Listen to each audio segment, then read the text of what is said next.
Hey, good Monday morning. We are live on 1620 The Zone TV, the app, the terrestrial radio, the website, the X, wherever you can find us, because we have ticked off another, I guess ticked off might not be the right word.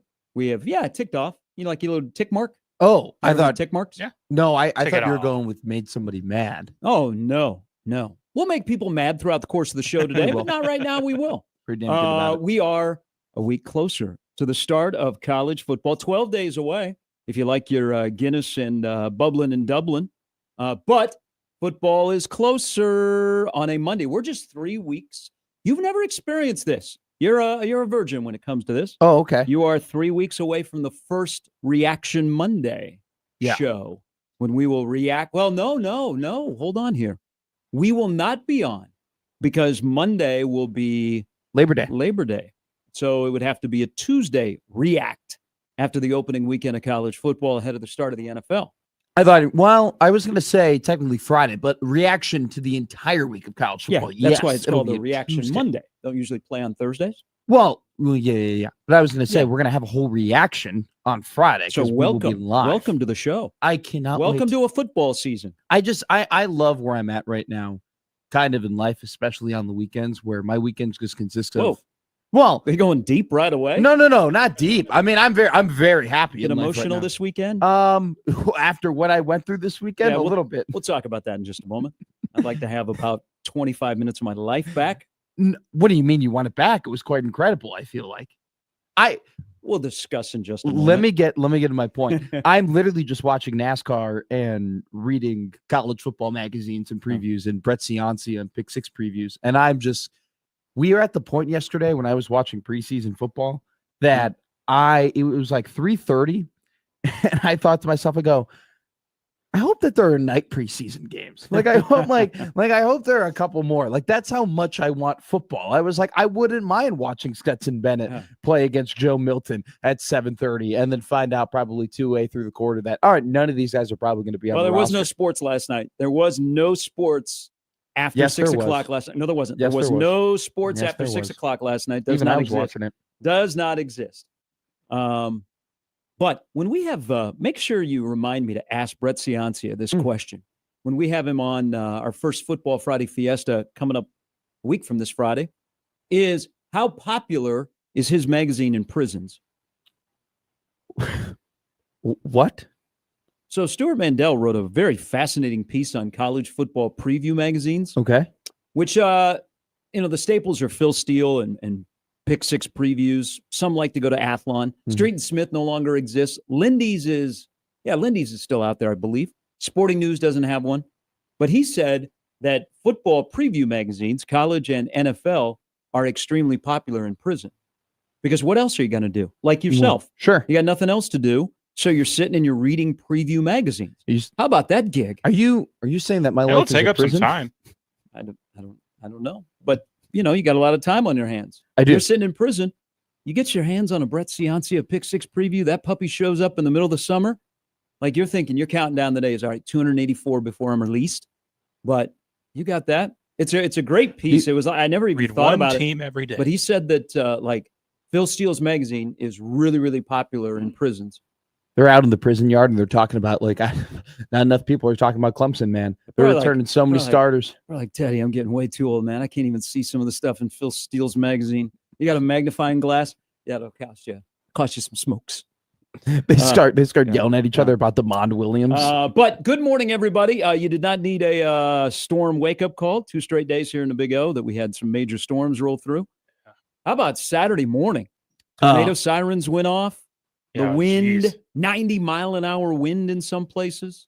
I got woken up by the 6:45 a.m. alarm on my phone telling me that it was 80-mile-an-hour winds and everything was terrible. I'm lucky enough that I was in an apartment, so we didn't have any damage or anything like that. But I hope everybody is doing well and is recovered from that. I was hoping I wouldn't be power out for a while. I only lost it for about an hour. So some people still have no power in Lincoln.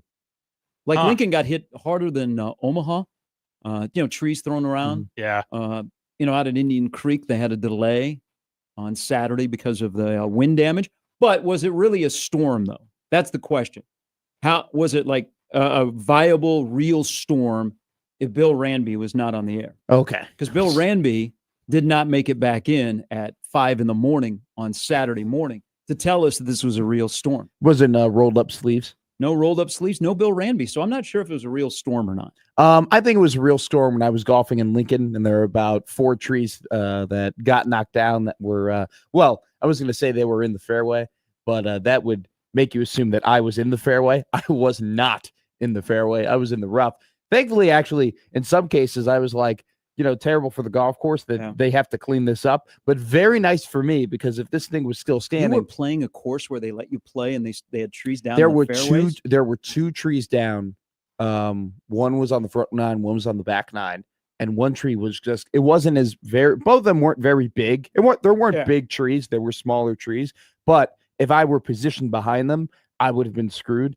They were just conveniently knocked down, so I was able to hit over them. But yeah, it was on the course. It was branches were everywhere. 2 trees were down. I mean, it was crazy. And then when I was just out and about the town the entire day in Lincoln, that was all everybody was talking about was like, how was your day? Like, how was your house? Is your house good? It was crazy. Yeah. Our good friend Elijah, who's on the Average Joe Sports Show podcast with me. He lost power. So he went to a bar. Oh my God. I'm like, that is a very much mid-20s, late 20s move right there. That's a dude move. We need more of that. I feel like in society, just people who are like, oh, it's like 7:00. I'm just going to go to a bar to watch games. I'm just going to sit down and Doesn't have that already a happen? beer. No, I feel like my I generation. think this is different as power was out. No, he had to go somewhere where they had power. Well, no, I know. I'm just parlaying that into. I just feel like the whole just sport bar culture. We're kind of losing it with my generation. We have too many people my age who just much rather buy beer at Target and then sit back on the couch and like watch it at their home. Peter, is that you? You go to buy beer at Target and sit at home? I feel like I'm a good mix. I'll go to a bar and then I'll also. Well, that's where I buy my beer. I just buy everything at Target. I am a Circle member now.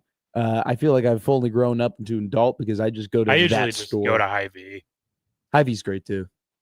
All right. Coming up on the show a little bit later in the morning, Evan Bland will stop by from the Omaha World Herald. That'll happen about 8:30 or so. That's the lineup brought to you by the roofers at John Higgins Weather Guard.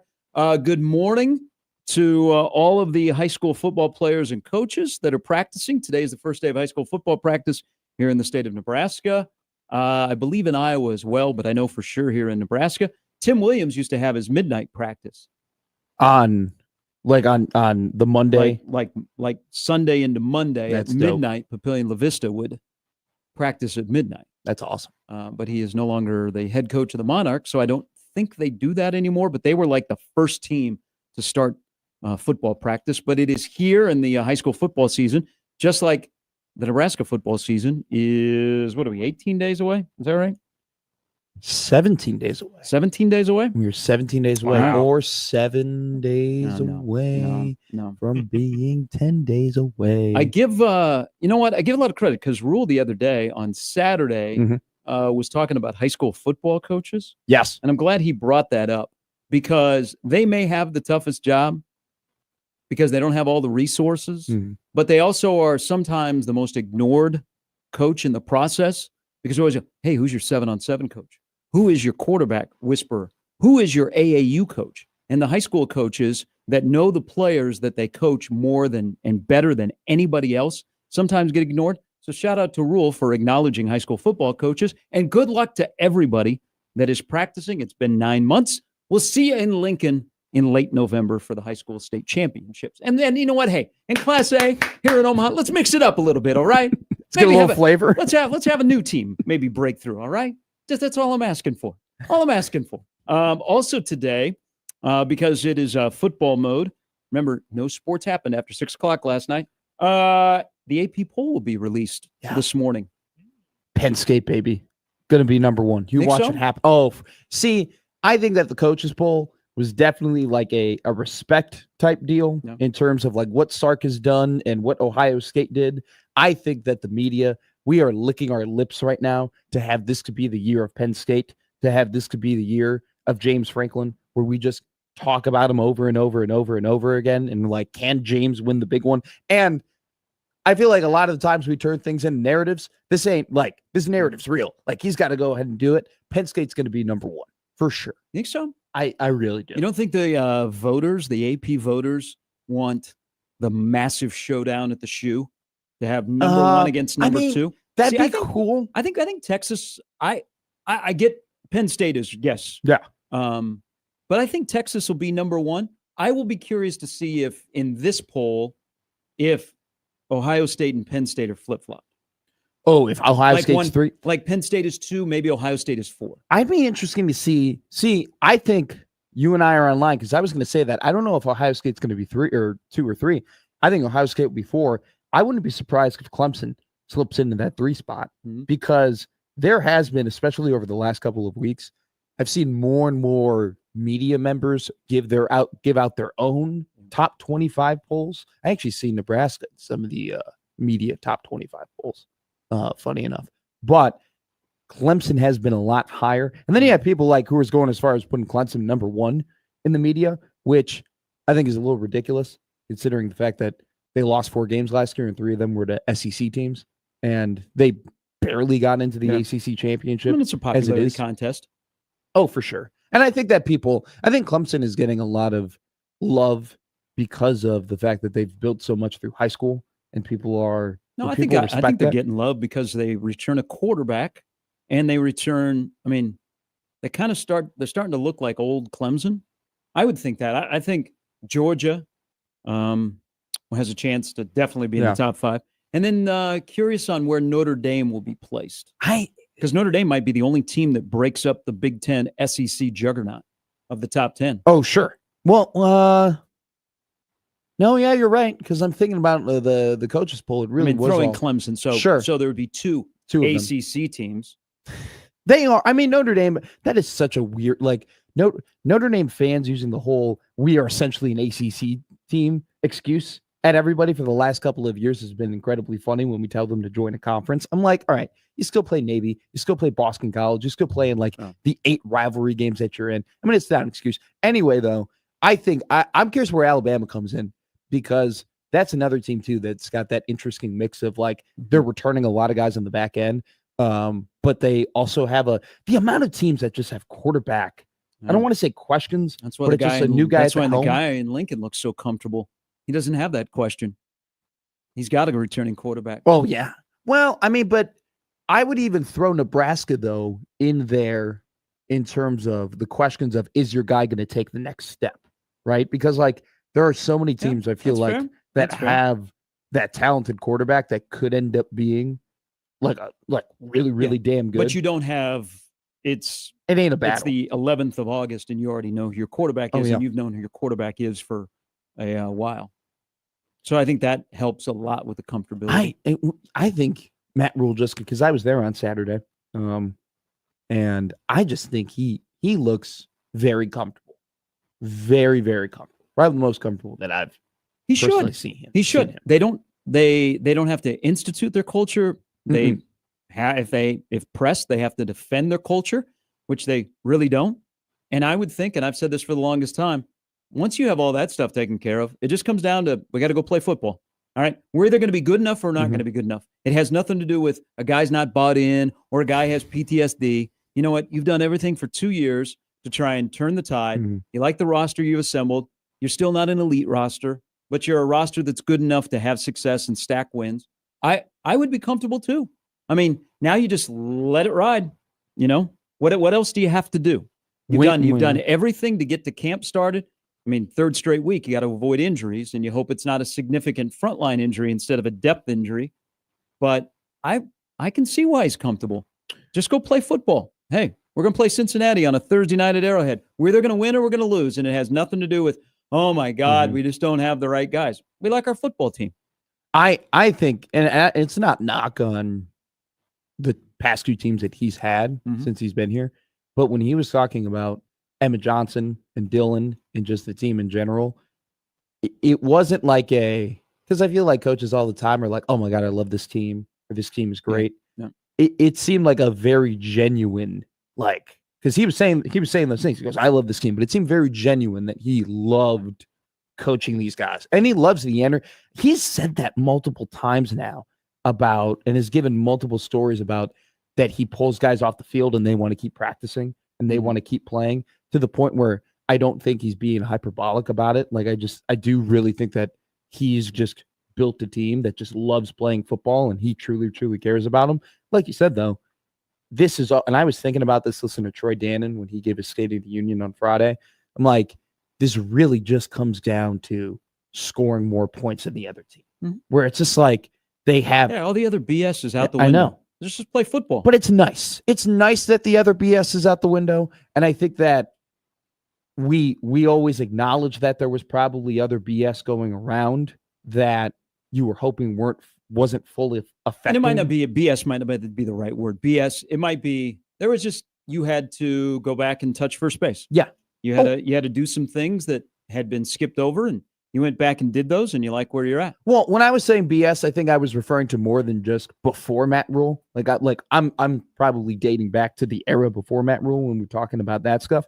I mean, I got an adult that's run the football program now. Well, I mean, and I know that this is kind of a silly comparison, but it's like when the Bulls went from Jim Boylan to having Billy Donovan, like everybody loved Billy Donovan, not necessarily because they were winning 60 games, but because it was a professionally run program now, because stuff was so haywire under that one coach. And you're like, this is crazy. Like, not that we all know how things are supposed to be run, but we know this isn't the way that it's supposed to be run. And then Donovan comes in, you're like, oh, this is what it looks like. That's what Rhule is.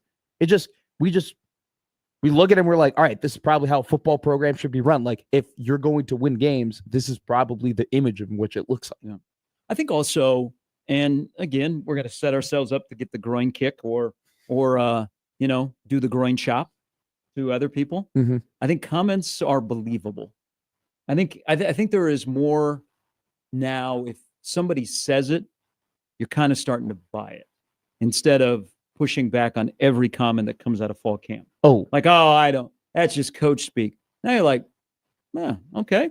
You're saying that? I kind of believe it. This is, I think this is just comes back to like him being comfortable and us noticing that. It's just, he just is very, I don't want to say, because I think in the past he's been blunt, right? In some sort of. Brother, he's still blunt. Oh, yeah. I know. But this is, I feel like this is less blunt, and him just more being like, what do you want to know? Like, we feel great. Like, what do you want to hear about? Like, I'm willing to tell you because we're confident in the fact that maybe some of the things that we're going to say aren't going to come back around and bite us. And we're not going to have to pay for them because we really believe that when we go out there, we'll actually be celebrating them. And you'll be like, oh, yeah, like he was right. Mekhi Nelson does look explosive. And hey, Connor Booth is coming together as a running back and so on. And so forth. We'll talk about the running back comments. I think that was the week 2. He picked a position group week 1. He picked his position group week 2. I think that with the running backs, though, that's always been a position that he's been very blunt about and just very like open in terms of who's playing well and maybe who's not playing well. I mean, leading up to preseason in the first ever game that he coached, he literally goes, yeah, Anthony Grant is fumbling the football over and over and over again. And we can't have that guy, or we can't put the ball in a guy's hand like that we don't trust. And then, we all know what ended up happening in week 1 in Minnesota. Yeah, I think running back room comment from Saturday was defensive line comment from Vegas. Oh, in terms of stop it? No. Stop talking about it? No, just, hey, we're going to talk into fruition. We know what the situation is at running back. We don't have any guys that have carried a football, okay, behind our main guy. But we like our room, and we're going to talk this into fruition, just like they did with the defensive line room. Yeah. I mean, that's the one thing about, we are kind of at the point of fall camp where a lot of the questions that we have and maybe the concerns that we have really are, we're not going to know until we see them. Like, oh no, especially there. I mean, not until Mekhi Nelson carries a football, Mosey gets a touch. Yeah, you're not going to know. The only thing you know is Emmett Johnson. So there is reason to be concerned. We're not seeing it every day, but I saw enough that Mekhi Nelson and Emmett Johnson are different from the other running backs that are in that room. From that Saturday open practice? Yes. Yeah.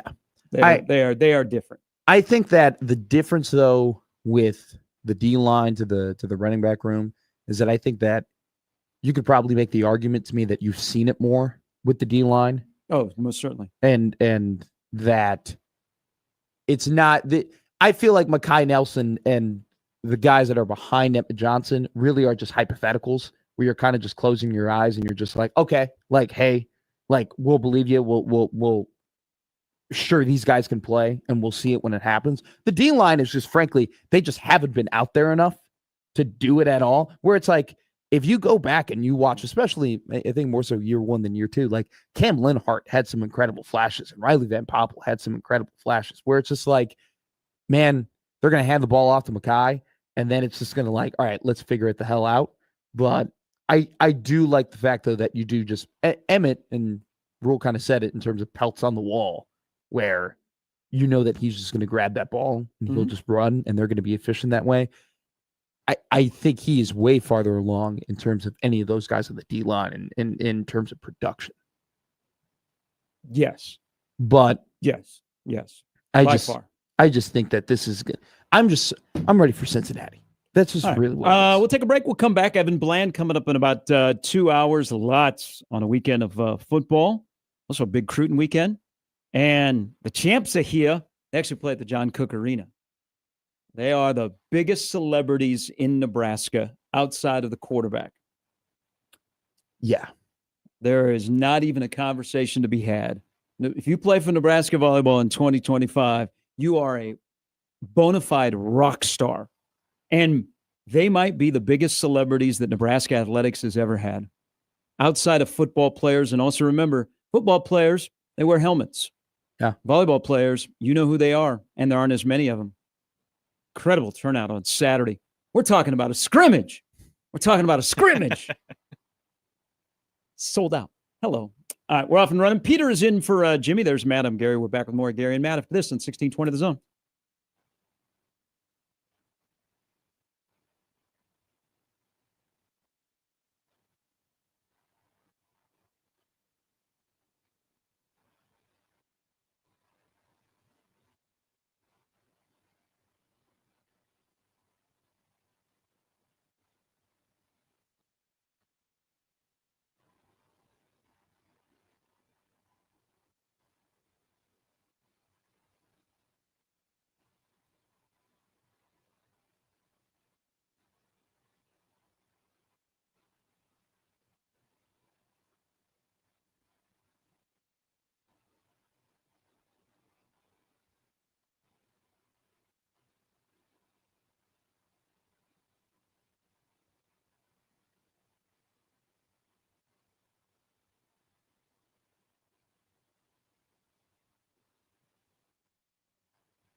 All right, the grind for college football continues. It's week 3 in Lincoln. This hopefully is a week to avoid injuries. Markway goes down week 1. Hill and Stenger go down week 2. Sucks for Gage, man. Good family. Millard South guys. His brother Blake played for Omaha baseball this past year, but Gage was a nice piece to have. He was a luxury of, it's just Gage Stenger. He's going to go do things. And he goes down with a knee injury, and they're both out for the year. It also kind of hurts your special teams depth because I think those are two guys that not only would have been depth pieces at their respective positions, whether it be cornerback or linebacker, but also to play special teams. So hopefully Nebraska will avoid a season-ending injury in week 3 of camp. It's like, because that's way more publicized in terms of the guys who are getting hurt. But I do feel like every year you kind of forget that there are a plethora of injuries that happen like before you get to the game that are heartbreaking. And you just get reminded about that when like Landon Dickerson got, carted off yesterday in a practice, and like Rashawn Any update Slater. on that? No. What happened last night with the Eagles open practice? There was a Schefter tweet about an hour ago being like, hey, there's not like a ton update about it. And then he's going an MRI. He just tweeted this out. He's going to have an MRI today on his knee. So it's a knee injury. But Gage Stenger was a guy that I think it was Dylan who brought him up during spring ball, and just talked about how good of a leader he is, and just how like guys are rallying around him, and he's playing really, really good football. And it's just like you kind of call it, the luxury of having a guy like that who could be on the 2 deep, who could be on special teams, who could be a contributor like that. It's just very fortunate that at this point you haven't had a major, starter go down. You haven't had somebody on the offensive line, or you haven't had a wide receiver. Thank God you haven't had a quarterback injury like that. So you're just kind of crossing your fingers. You're just playing with the football gods. I'm just bringing up hypotheticals of like, man, it'd be. Well, this is the week of now it's a grind. This is kind of moving week when it comes to camp, but you've been at it for 2 weeks. All right. You still got 2 weeks to go before the season starts. School hasn't started yet. So it's still sun up to sundown. It's all about football. I would think this is the week that the coaches they know this might be the most important week, but you just want to make it through. No injuries, just make it to game prep week. Let's have our all 22 together. Let's get our next 22, 22 after that. Let's be fine. No more injuries. Just move forward. Yeah. Well, I don't think there's anything worse than having your season completely affected before you even play a snap of football. To like go in, you're excited about the season, and then literally 2 weeks before you're about to play your first game, you're like, oh wow, like my win prediction went from them being 8 to them being 6 because this one person. And then you can't, you don't have a waiver wire in college football. No, you don't. Well, I mean, and I think it's also the same effect too in the NFL, where it's like you got a guy go down, you can't you're not going to make it. It's hard to make a trade or anything like that. I mean, or pick dudes up. You can do that. Yeah. I mean, that's the one thing though with this team in terms of like depth, because last year I had some people tell me that they thought Nebraska football looked their best in week 2 against Colorado. They were like, and this was kind of when they were going down that down stretch when they had lost 4 games in a row. Someone was like, I feel like why did they play their best football in week 2? And I think my response to that was, well, they've been hurt, and like there was a drop off in a way, I think last season when Tommy Hill went down in the secondary. And I think when they were going through their offensive line issues, like there was a drop off between the guys that they were putting, especially within that interior. I think, and I'm hoping that this team with the talent that they have and how they've developed that talent, that drop off, because injuries are going to happen. Like Nebraska's going to go through it. Nebraska's going to have a big injury this year because that's just football. Just every team's going to have one every year. And I'm hoping that the talent that they've had and what they've been able to develop, that drop off isn't as significant. So this is where this is the encouraging part. They have constructed a roster and coached themselves with development into options. So if a guy goes down or a guy is not performing, they have an option. you know what? You don't put all your eggs in the basket of a lineman from Alabama and you say, you're our tackle, and if it better work out, you've done a good job of giving yourself the ability to either move to the next guy if a guy goes down, or if a guy is not playing and competition has been created, they respect the person that's behind him. Yeah. You know, they respect that person's coming for my job, and they're good enough to take my job away instead of they're just a body and I can do whatever I want. Even if I struggle a little bit, I'm still going to be out there. So that's the next step, I think, when I look at this football program, is they've done that in a short amount of time, is like a cornerback. Let's say Andrew Marshall isn't what he's supposed to be. Okay, they have a little bit of depth behind him. Yeah. Okay, they have other places. Like running back, you have a guy, but you don't have experience depth. Even a defensive line. You know, they're not going to play guys 50 to 60 snaps anymore at defensive line. They're going to have guys that have been in their wheelhouse of where they're playing 25 to 35, so that might be better for them. But if Keona Davis struggles a little bit, boom, you know, there's a guy right behind him that can slide right in. So that's the good sign. And then the development project goes along with it to just keep that pipeline going. Offensive line is a prime example as well. I think tight end and running back are probably the only two position groups that you can say, hey, if you were to suffer an injury, you don't have a ton of experience behind them after that. But I've always thought that is the separator of your tier 2 teams and your tier 1 teams. Ohio State gets an injury. Ohio State has Mr. Football from, the state of Illinois as a sophomore who was a former 5-star who in most programs would probably be a starter, but they're going to go ahead. They'll just step in, and then eventually they might develop into like an NFL draft pick. I feel like that is the separator between like being the good teams and being the consistently great teams, because having that pipeline, they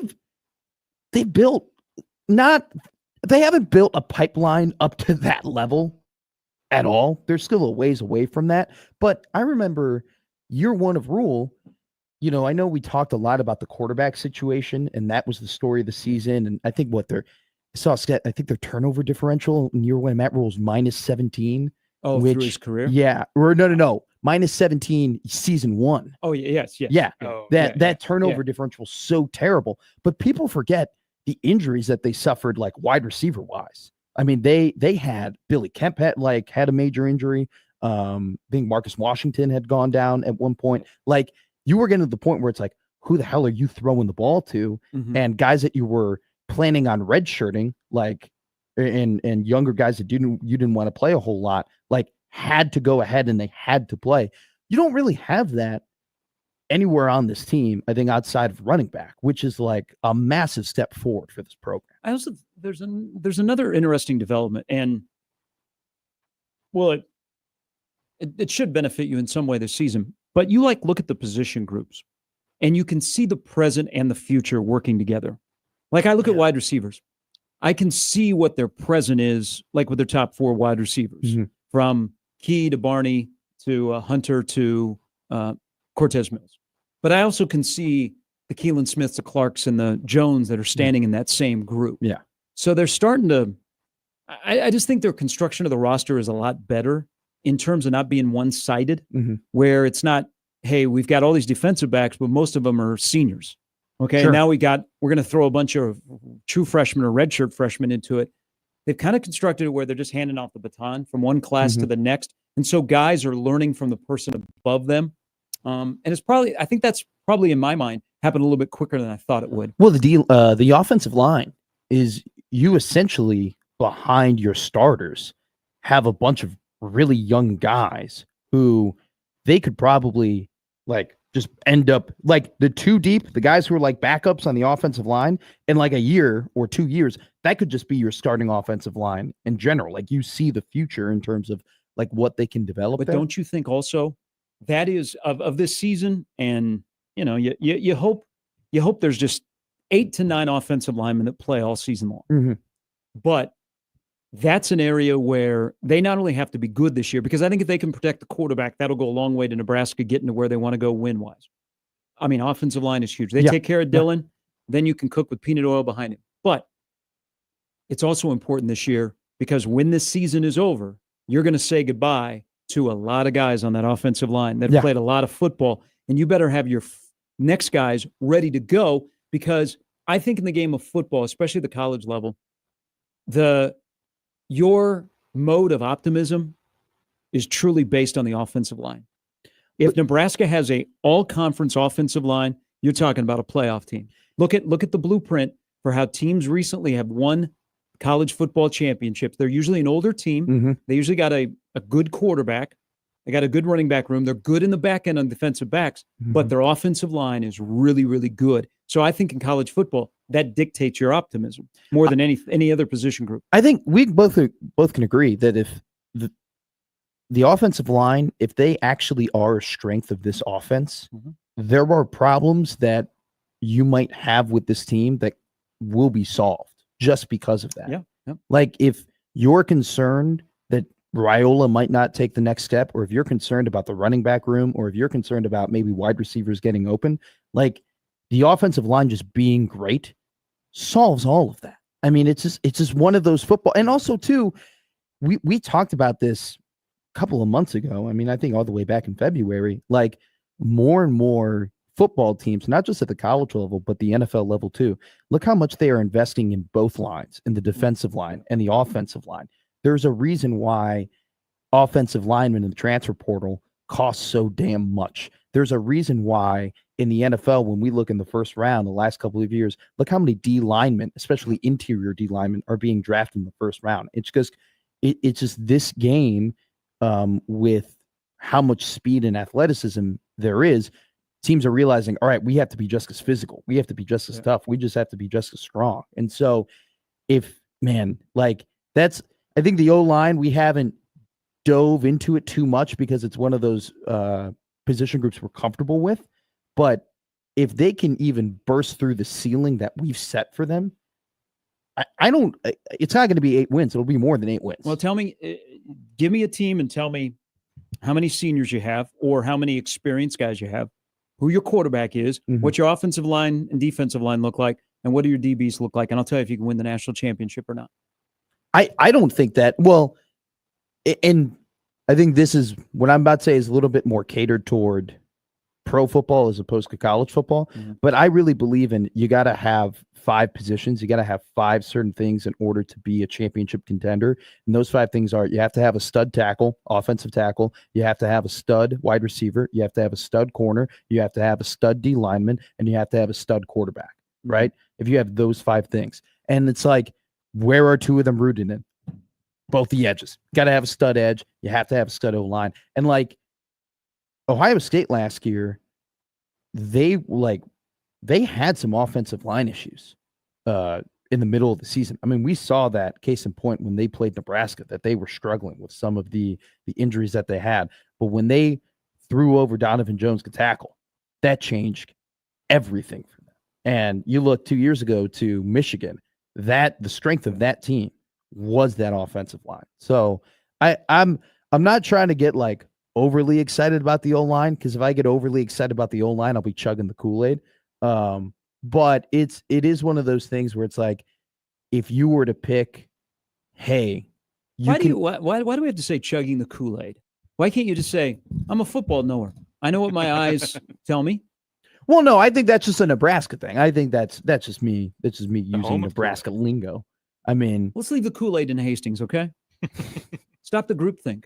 I don't think it's groupthink. I think it's like you said, you're just a ball knower at that point. I mean, it is just a fact. If you're good at the offensive line, you're going to be good at football. And you look back and you at Matt Rhule and the decisions that he's made as the head coach, you can argue that up to this point, Donovan Rhule and keeping him is one of the best decisions that he's made, because he has been able to bring some stabilization into that room. And that is like the one you're not going to your point, like look at all these things and I'll tell you if you're a championship contender. I'll tell you this, if I look at your offensive line and it's bad, I'll tell you you're not going to win a championship. Yeah. I don't know a championship team that's won with a bad offensive line.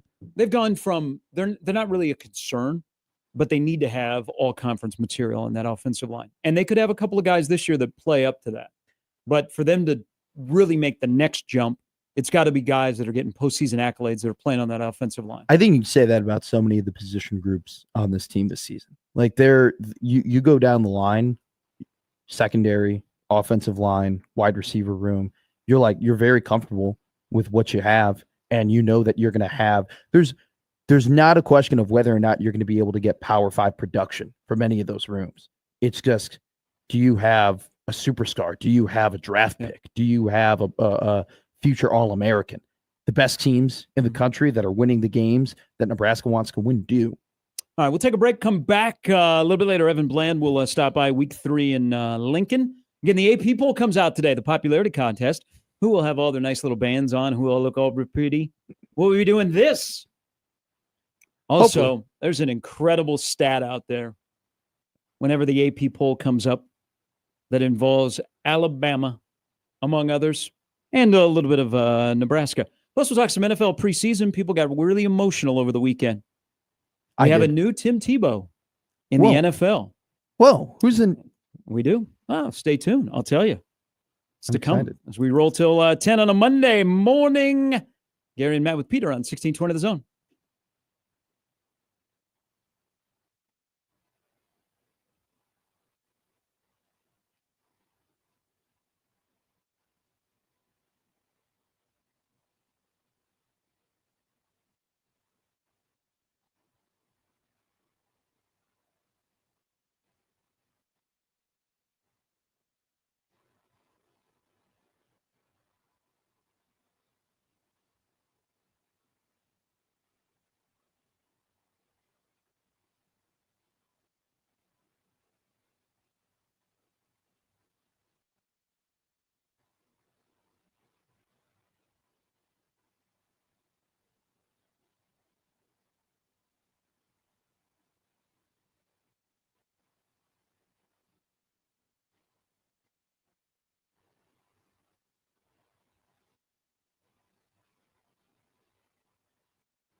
All right, football is here. I'll hang on for a couple of more weeks with baseball. Huge series in Toronto. But there was no sports after 6 last night. Don't want to hear about it. No sports after 6. There was. We can talk about it. No, there wasn't. There was no sports. What would you rather have? Last night, also, just reiterate the point that John Miller is missed on Sunday Night Baseball. Instead, we get those guys doing the Cubs-Cards game. So you have to work your way through it. What would a nice way of putting it. No, it's just there's nothing. They don't make it special. No, two of them played Major League Baseball, and there are times where I don't think they like baseball. Where, as much as Joe Morgan hated Ernie Banks and hated Ryan Sandberg because he was jealous of them, at least John Miller and Joe Morgan, they love the game of baseball. So every time that my team plays on a Sunday Night Baseball, and there is no other option except to listen to Pat and Ron. That's tough. But what would you rather have? The player in the field mic'd up during an interview, or interview the kid ump who was at Busch Stadium this weekend? Geez. I would much rather interview a player in the field. I don't want to be that guy. Like, because it's nice. Okay, it's nice. He's a kid. He's doing kid things, right? He's enjoying his time. He's got a smile on his face. So I don't want to be the dude who craps on him or says mean things about him. I will say this, though. If I was in that section and I had paid for those tickets and that was going on, I would not be happy about it. I would not enjoy that whatsoever. So for people that don't know, at the Cubs cards games this weekend in St. Louis, there was a 13-year-old umpire super fan. So he wants to be an umpire. He has all the gear on. He goes to all 3 games dressed as a Major League Baseball umpire, and he mimics the call of the home plate umpire. Like, he puts the mask on and everything. You're right. They were in really, really good seats. They were in great seats. I'm not going to fawn or have rage about it, but I can see why some people got triggered. I get triggered because my 7, 8, 9 hitters are better than anybody else in my lineup, and that should not be the case. Sure. But do you know, so last night they had Pete Crow Armstrong on. Yeah. And it still blows me away about his earring. I'm like, man, guys will play with studs, but more guys like Wynn at shortstop for the Cardinals has earrings that dangle. And so you would think that PCA is in like an 03 hardcore rock band. Oh, yeah. With the earring that he has. Players get $10,000 every time they are on live national TV and they are mic'd up during a game. Really? Yep. I did not know that. No. Is that why PCA with his pre-ARB contract is always he's always the one that they put the microphone on? Because there's a lot of people that get triggered by interviewing players in the middle of a game. They don't understand. Players make $10,000. Now, it's not ESPN or Fox that is paying them. It comes out of the Players Association. It's part of their agreement. But you get $10,000 every time that you do a hit mic'd up in the field. That's not a bad deal. Who doesn't like the interviewing the players? There's a lot of people because I think it's distracting. I love it. I think it's awesome. I mean, there's actually like personality, and it's kind of cool for some of these dudes. PCA, or maybe it wasn't yesterday, but like in the past, you've seen guys like make pretty good plays. It is so dope when they're just having a regular old conversation and then 102-mile-an-hour fastball or, comes off the bat and they just pick it up and throw it to first base. I think it gives them good personality. It'd be dope. Would be dope. Don't be 1 for 27 with 12 strikeouts and getting pinch hit for in the 9th. That would be dope. He is Gen Z superstar. He probably is the first true Gen Z superstar. You know what? I think you jinxed him. Remember the discussion we had? I did not jinx him. You said he is a superstar, and I said, not so fast. Once you said that, he has gone into... It's called baseball. He's just on a slump. No, it's not called baseball. They're all in a slump. They're all going to be fine. They're going to turn it around. 7, 8, 9 guys. Okay. So I'll tell you my new strategy when it comes to this baseball team. So I've been saying for the last 2 weeks that they are 2019 Cubs all over again. And as I've kept saying that, it becomes more and more true. So now I'm actually decided that I don't want to be right anymore, that I'm anti that. So I'm just going to keep convincing myself that they will get out of the slump, and they will eventually get out of the slump and they will be fine. So I'm I'm Mr. We talked about on Friday, P and O, optimism and pessimism. I'm Mr. O. Okay. I'm just gonna roll with they're gonna be fine. It's just baseball. They're going through it. The bats will heat up. They're gonna be okay. There is every stat in the world and every baseball metric that you can tell me that will indicate that they're not going to be okay and they will continue to be in a slump and this will continue to be a nightmarish type run this season. I'm just going to keep telling you it's baseball and they're going to be okay. I know people go through slumps because the Dodgers are 12-18 in the last 30, but 28-27 in a division where the team above them, it just might be their year, and it might be it might be the Euchre effect. You just tip your cap to the Brewers and go, you know what? You're better than we are, and your front office is so much better than we are. Because since Craig Counsell started managing the Cubs, the Brewers are 16 games better than the Cubs. So I am resigned to that your front office is much better than us. And good on the Brewers. They become a fun team to watch. But this just might be one of those years where you tip your cap and you go, this is the Brewers' year. Bob Uecker. When Isaac Collins, the Creighton Blue Jay yesterday, who's all of a sudden shows up, and he looks like the greatest player in the game and might win the NL Rookie of the Year. When he hit that home run yesterday, I was even, because I was watching the game live, I was like, Bob Uecker is calling that home run.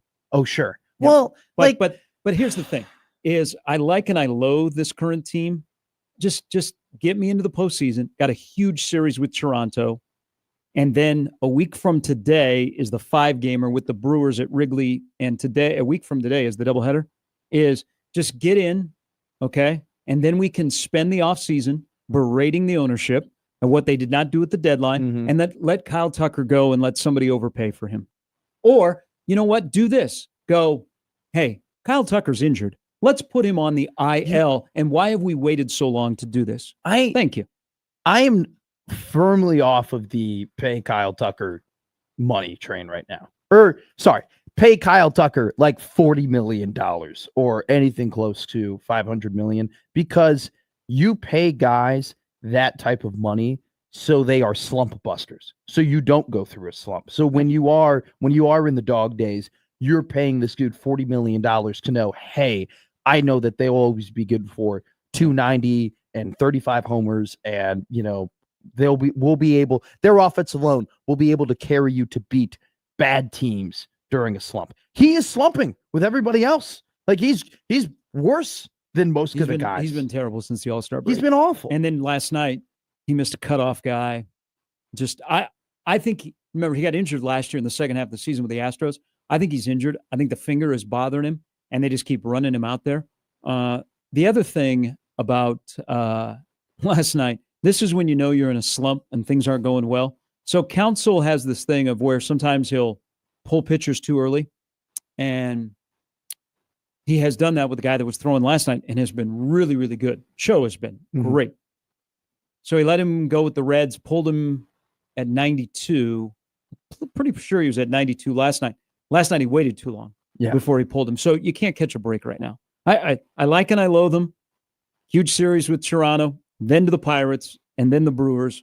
But damn, the Brewers. You invoke the name of Bob Uecker, and you're totally right, and it would be an incredible story for them to do that.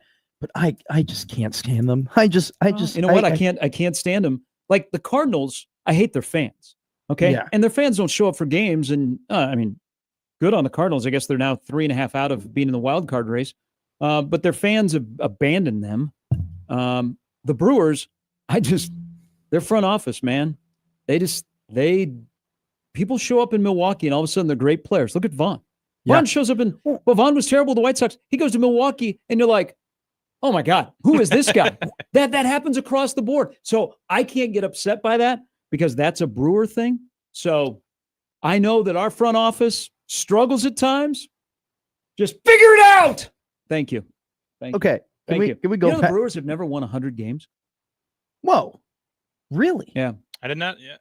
That's a crazy stat. Their 2011 team that lost in the NLCS to the Cardinals, I think, won 96. Oh, okay. I don't think they've ever won 100 games. Even during the Fielder years, they never won 100. That's crazy. With Vaughn, okay, you're not doing this justice here. It's not just like, he wasn't very good in the Sox. I had to watch this guy play over and over and over again last season. He was one of the worst baseball players that I've just Was. seen, period. Like, even from a fielding perspective, it was brutal watching him at the plate. And like you were watching him and you're like, what did they see in him? Because he was like a top 5 pick. Like I think it was either in 2018 or 2019 or something like that. Like, he was a high draft pick.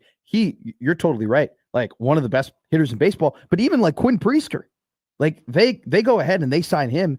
That's a guy where it's like, what the hell? Like, Yeah. he wasn't great they were like, down. in Pittsburgh They're or anything like that. I'm not afraid to say it. Milwaukee's just better than anyone else, and probably better than anyone else by a fairly good margin right now. And they're doing it with a bunch of guys who, I mean, William Contreras is a guy who, I mean, the Mets just were kind of like Better than his brother. I know.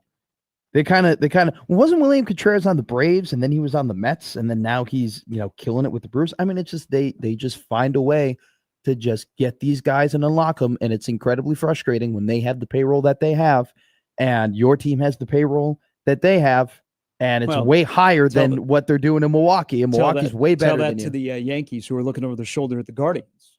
Colin writes into the Equitable Bank inbox where they take banking personally. This is the only time that we're going to pile on the Cubs, so get it in for today. I was about to say until we do it tomorrow. I don't know, man. I like their trio that they have starting against the Blue Jays. Tucker's had what? 1 homer since July 1? Not good. Yeah. Okay. So here's home runs since the All-Star break. Matt Shaw's got 7, and he's played great at third base. Awesome. People forget he got sent down to the minors this season. Came back up. Ian Happ has got 4 home runs since the All-Star break. Michael Busch has 3. Those are your leaders. Again, the Cubs bottom third of the lineup has been really good. Yeah. But they have 9 spots and 3 take up 9. So there are 6 other guys. I don't know. They have to have the lowest winning percentage of people of teams that have the 7, 8, 9 guys hitting as well as they do. Because typically when that happens, you're like, oh my God, we're killing it. We're in a winning streak. Hey, Peter, you and I will go into a room. We'll talk about our offensive woes for our 2 particular baseball teams. Yeah. Ugh. No fun right now. Well, offensive woes. The Cubs are going through offensive woes. The Royals are just bad at offense. 1 for 15 with runners in scoring position yesterday. Is that the Royals? Or the Can't Cubs? say they didn't have chances. No, the Cards hit 4 quote unquote hard hit balls yesterday. The Cubs scored 2 runs. Okay, that's where we're at. All right, Evan Bland coming up in about 90 minutes with his thoughts on what he has heard, what he thinks, and maybe I can convince him that let's start talking about these 2 names. You ready? These are my 2 names of week 3. Okay. I like this. Jordan Ochoa is coming. He's coming.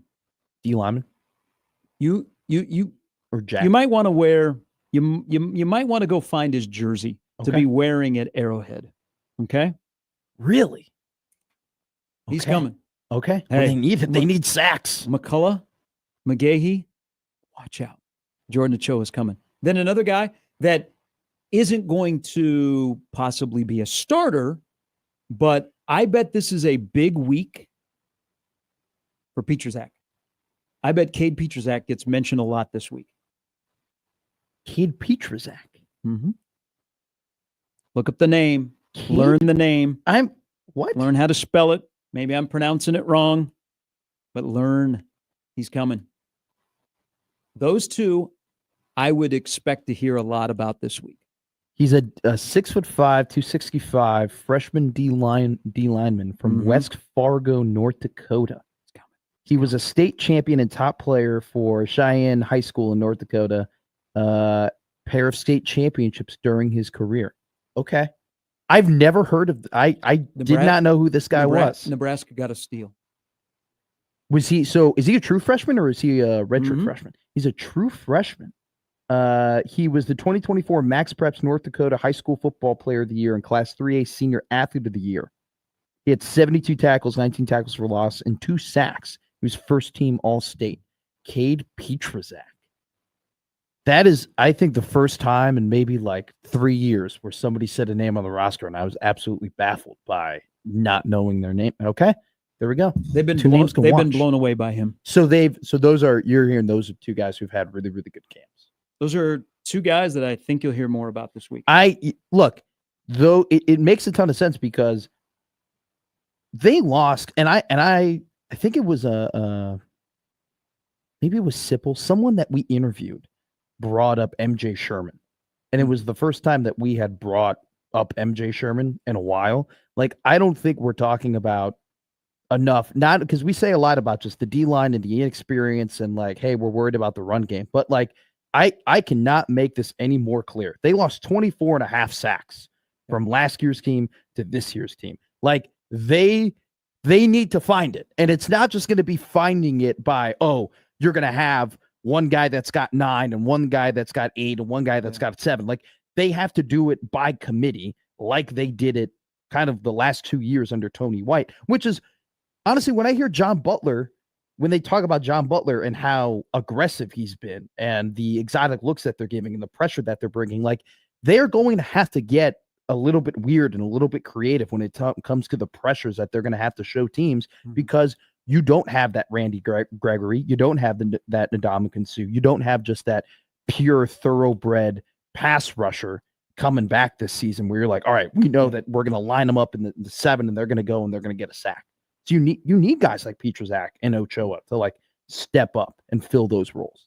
There's two other names that I hope gets asked this week because I'm curious on where Rex Guthrie is. And then if they have moved Donovan Jones back to cornerback. Now that the Bly Hill injury has happened, if Donovan Jones is going back to cornerback, where I think he's a lot more comfortable. Put him in on the 2 deep. He is probably going to be on the side with him and Marshall. And then you'd have Sierra Wright, probably Jeremiah Charles, and then I would think Amari Sanders. Tarver might be like third team, but I think Charles, Sanders, Donovan Jones are backups to Marshall and Wright. We haven't heard Jameer Khan's name. I think he might be the backup at nickel to Malcolm. Okay. That's encouraging here because, I mean, this is one of those things where it's like we talked about Rhett too, where it's just like you have these guys that you brought in from the transfer portal that you thought were going to add even more depth. I mean, even before you added Marshall and you added Rhett and you added Khan, you could have said, hey, this defensive back room is pretty damn deep. And then they added those 3 transfers on top of it. Because I think you could probably put the defensive back room is now in Sharpie on who's starting. Oh, for sure. Yeah. It's Marshall. It's Marshall and Wright. And then you have the guys that you have playing safety. Buford, Singleton, Hartzog. Yeah.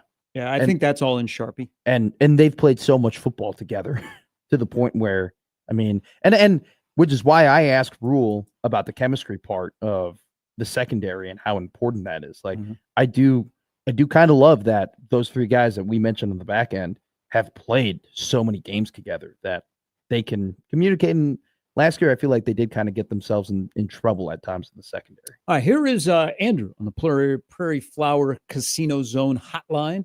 Good morning, Andrew. Andrew is gone.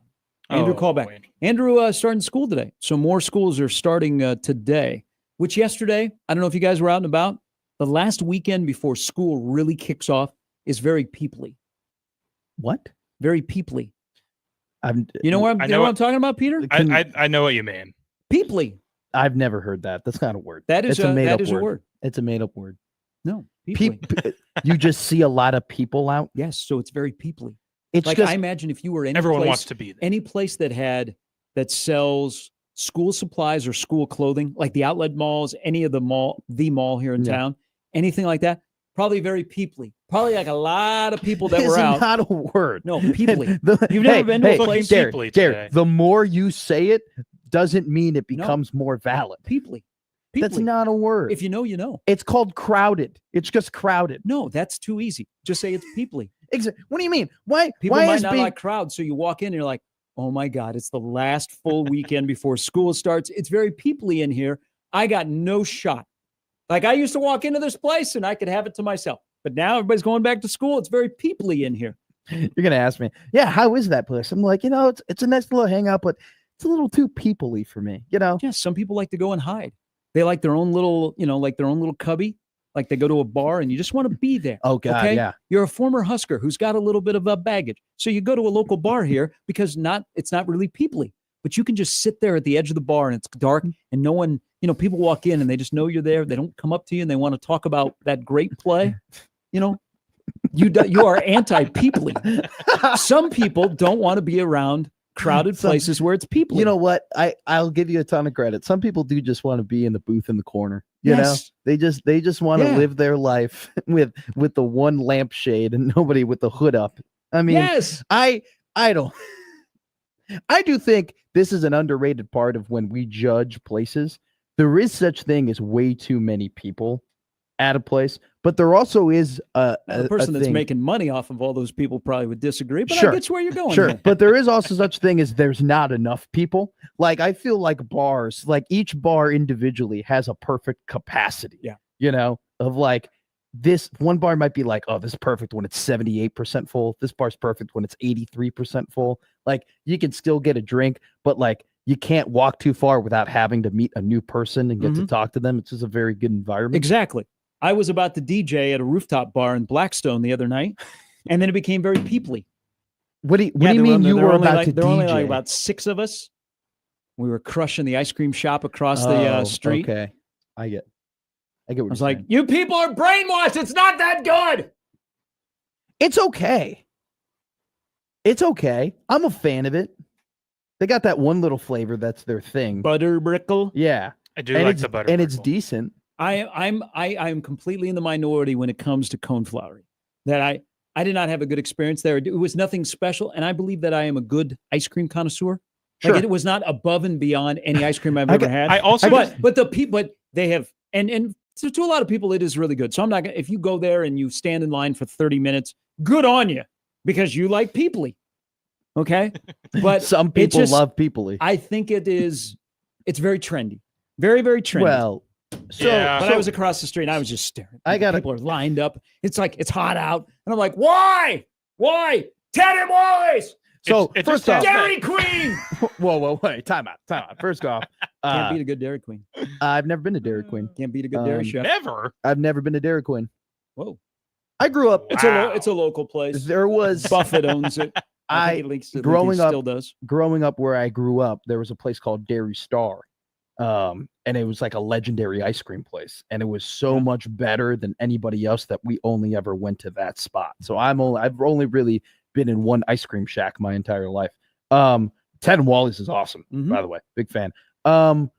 You said something though. You go, yes. I think I'm a good ice cream connoisseur. Yes. Is there such thing as a bad ice cream connoisseur? Like, is there? If you have a little digestive problem, I would imagine that might make you sure. Not really into fighting dairy. A battle. Yeah, you're not into dairy. That is fun. Somebody has said to me before, I'm lactose intolerant. And I go, damn, you can't have ice cream. That sucks. That's brutal. You tell me that you lived your whole life and you never had an ice cream cookie sandwich? Are you kidding me? How can you live life and never eat that before? Hey, the people who run Little Ricky's rooftop bar, if you want me to DJ, just let me know. You were up at Little Ricky's rooftop bar? Hell yeah. Talk about people. That is like... I mean, that's a ton of college people up there. Were you partying it with the returning Creighton students? I was up there with the people of Omaha. Little Ricky's, watching the sunset, having some cocktails, getting after it. I love that rooftop. Watching black and white movies. We left that bar. Little Ricky's was so good that it was a bar that I left to go to a different bar, and then we went back to Little Ricky's. Yeah.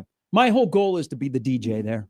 I think I could spin. The guy that was DJing the other night had an old school Vince Carter Toronto Raptors jersey on. That's a good one. I'm like, I can one-up you. I saw you Donis Haslam 40 Heat jersey. No, I got one. There was a DJ. There was a DJ in Lincoln who had a Celtic Cedric Maxwell jersey. Oh, on. God bless that person. Protect them at all costs. I was like, what a deep pull. I'm like, I did not think I'd see a cornbread jersey out in Lincoln tonight. It was dude. Whatever happened to that guy who got really famous on Twitter because he was wearing a different jersey every day to class, and he just happened to go to the University of Nebraska. He graduated from Nebraska. Okay. He did. Yeah. I never met that guy, and him and I would be best friends. That's true. That's true. All right, we got to take a quick break. We'll come back. Evan Bland's coming up a little bit later. The AP poll is released later this morning. The popularity contest. Who looks really cool? Who looks cute? How about them Texas Longhorns? It's Penske. Also, because it's camp and it's a grind, I think an old nothing burger was dropped on Saturday in Lincoln. Really? Yes. It's become a hot topic. I think it's a nothing burger. I don't think it's a nothing burger, but I don't think it's like an everything burger. I think it might be a slightly something burger. I just think it's a plain burger that's got a little bit of sauce on it. We'll discuss when we come back on the food show. 1620 The Zone.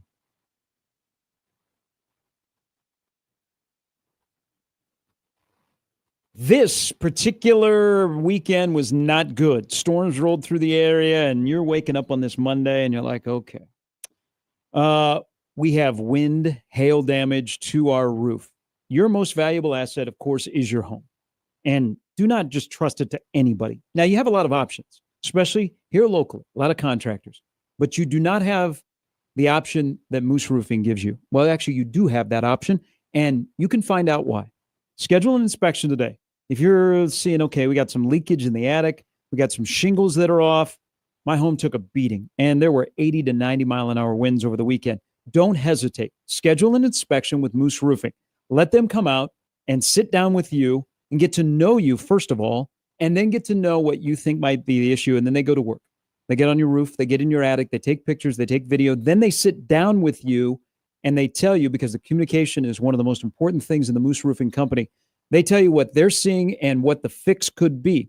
And then once you agree, they'll work with your insurance company to make sure that you get the full replacement.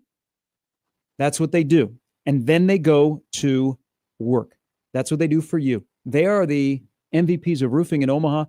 They are here to protect your most valuable asset. So if your house took a beating this weekend, especially your roof, don't hesitate. Schedule an inspection today with Moose Roofing and let them take care of you and your home. Look them up online, mooseroofing.com.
All right, football season will be here before you know it. Again, good luck to everybody. High school football practice starting across the state today. Some schools didn't see a midnight practice, but I saw a 6 a.m. practice. I think it was Gretna East, which is set up to have another really good year. High school football in Gretna is going to be good again. But volleyball will be here before you know it. You can go to our website, 1620thezone.com, the AVCA First Serve Showcase Staycation, tickets, hotel, cash. Our good friends at Benjamin Franklin, the punctual plumber. If there is a delay, we pay you. Along with 1620 The Zone, you could be going to see some incredible volleyball down at Pinnacle Bank Arena. Go to our website, 1620thezone.com, and get entered for the AVCA First Serve Showcase Staycation, brought to you by The Zone and Benjamin Franklin. And you can go see the rock stars that are wearing scarlet and cream. They Rockstars is right. I still harken back to that what they all stay in the same they're in a lot of the similar apartments, right? Mhm. And I had a buddy who stayed in the same apartment complex that the team is in, and I was just following him down to his mail area one day, and it was just littered full of just TikTok companies and like whatever, just sending the Nebraska volleyball team like all of this different gear and stuff like that. And I'm like, man, like good for them.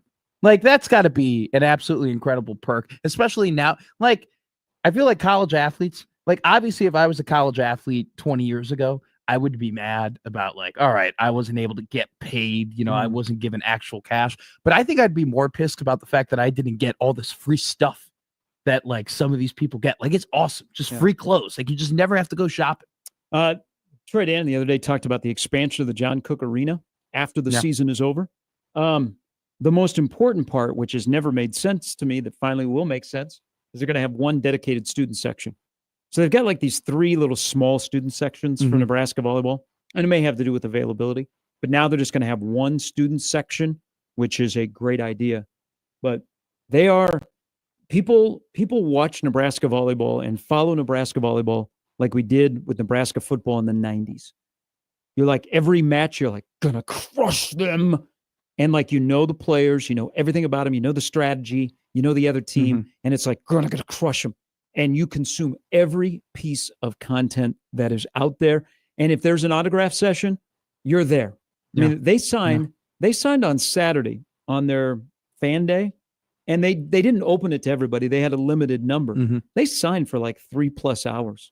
And that went an hour past when they were supposed to shut it down.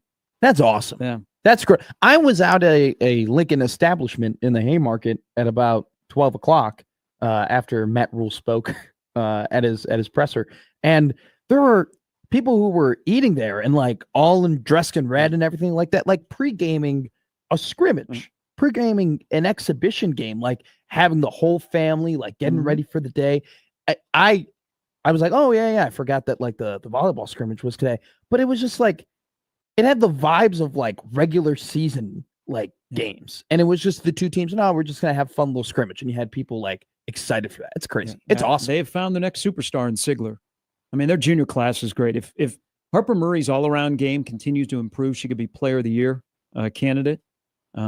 And I mean, they've got a nice little battle at setter and libero that they'll figure out, but their middles are great. I mean, people forget that Rebecca Alec is still in the program. She was a lifter of the year. They're like, oh, we talk about Jackson and Murray and Choboy and Riley. Oh, Alec still has eligibility left. They are loaded. It's kind of fun. All right. National championship, Kansas City. We'll see you in December. The AP poll comes out today. Sam McEwen is the voter. Yeah, I got it back. So he has Penn State 1, Georgia 2, Clemson 3, Texas 4, Ohio State 5. You're going to find out today when this poll comes out, this popularity contest, that it is the power of the Big Ten. Like the Big Ten is going to get a lot of love. But how about this? Coming in at 25. Did Sam do it? Sam ranks Nebraska. Wow. Yes, here we find the Huskers ahead of Illinois and Iowa because of a projected leap I think the team will take with offensive coordinator Dana Holgerson and quarterback Dylan Riola paired together.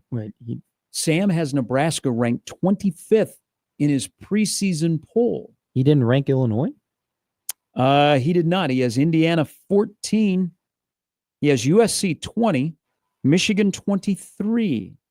Wow. No Illinois. Wow. But he has Nebraska, which means that on your favorite Champaign-Urbana sports talk station, they will be booking Sam to figure out why he does not include the Fighting Illini in the top 25. He might be one of the rare ones that vote in the AP poll that does not.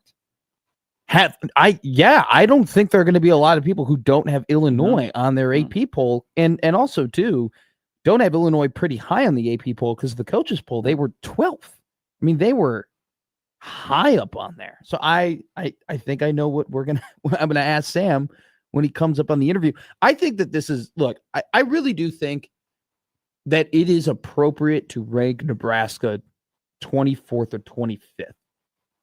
I think there's an argument. If you are making the argument of like Sam said, projected leaps, and you're just going off of talent and coaching and what they have, and we're kind of just basing this off of, if you just base off history, Nebraska in theory should be in this 25 to 30 discussion. Okay.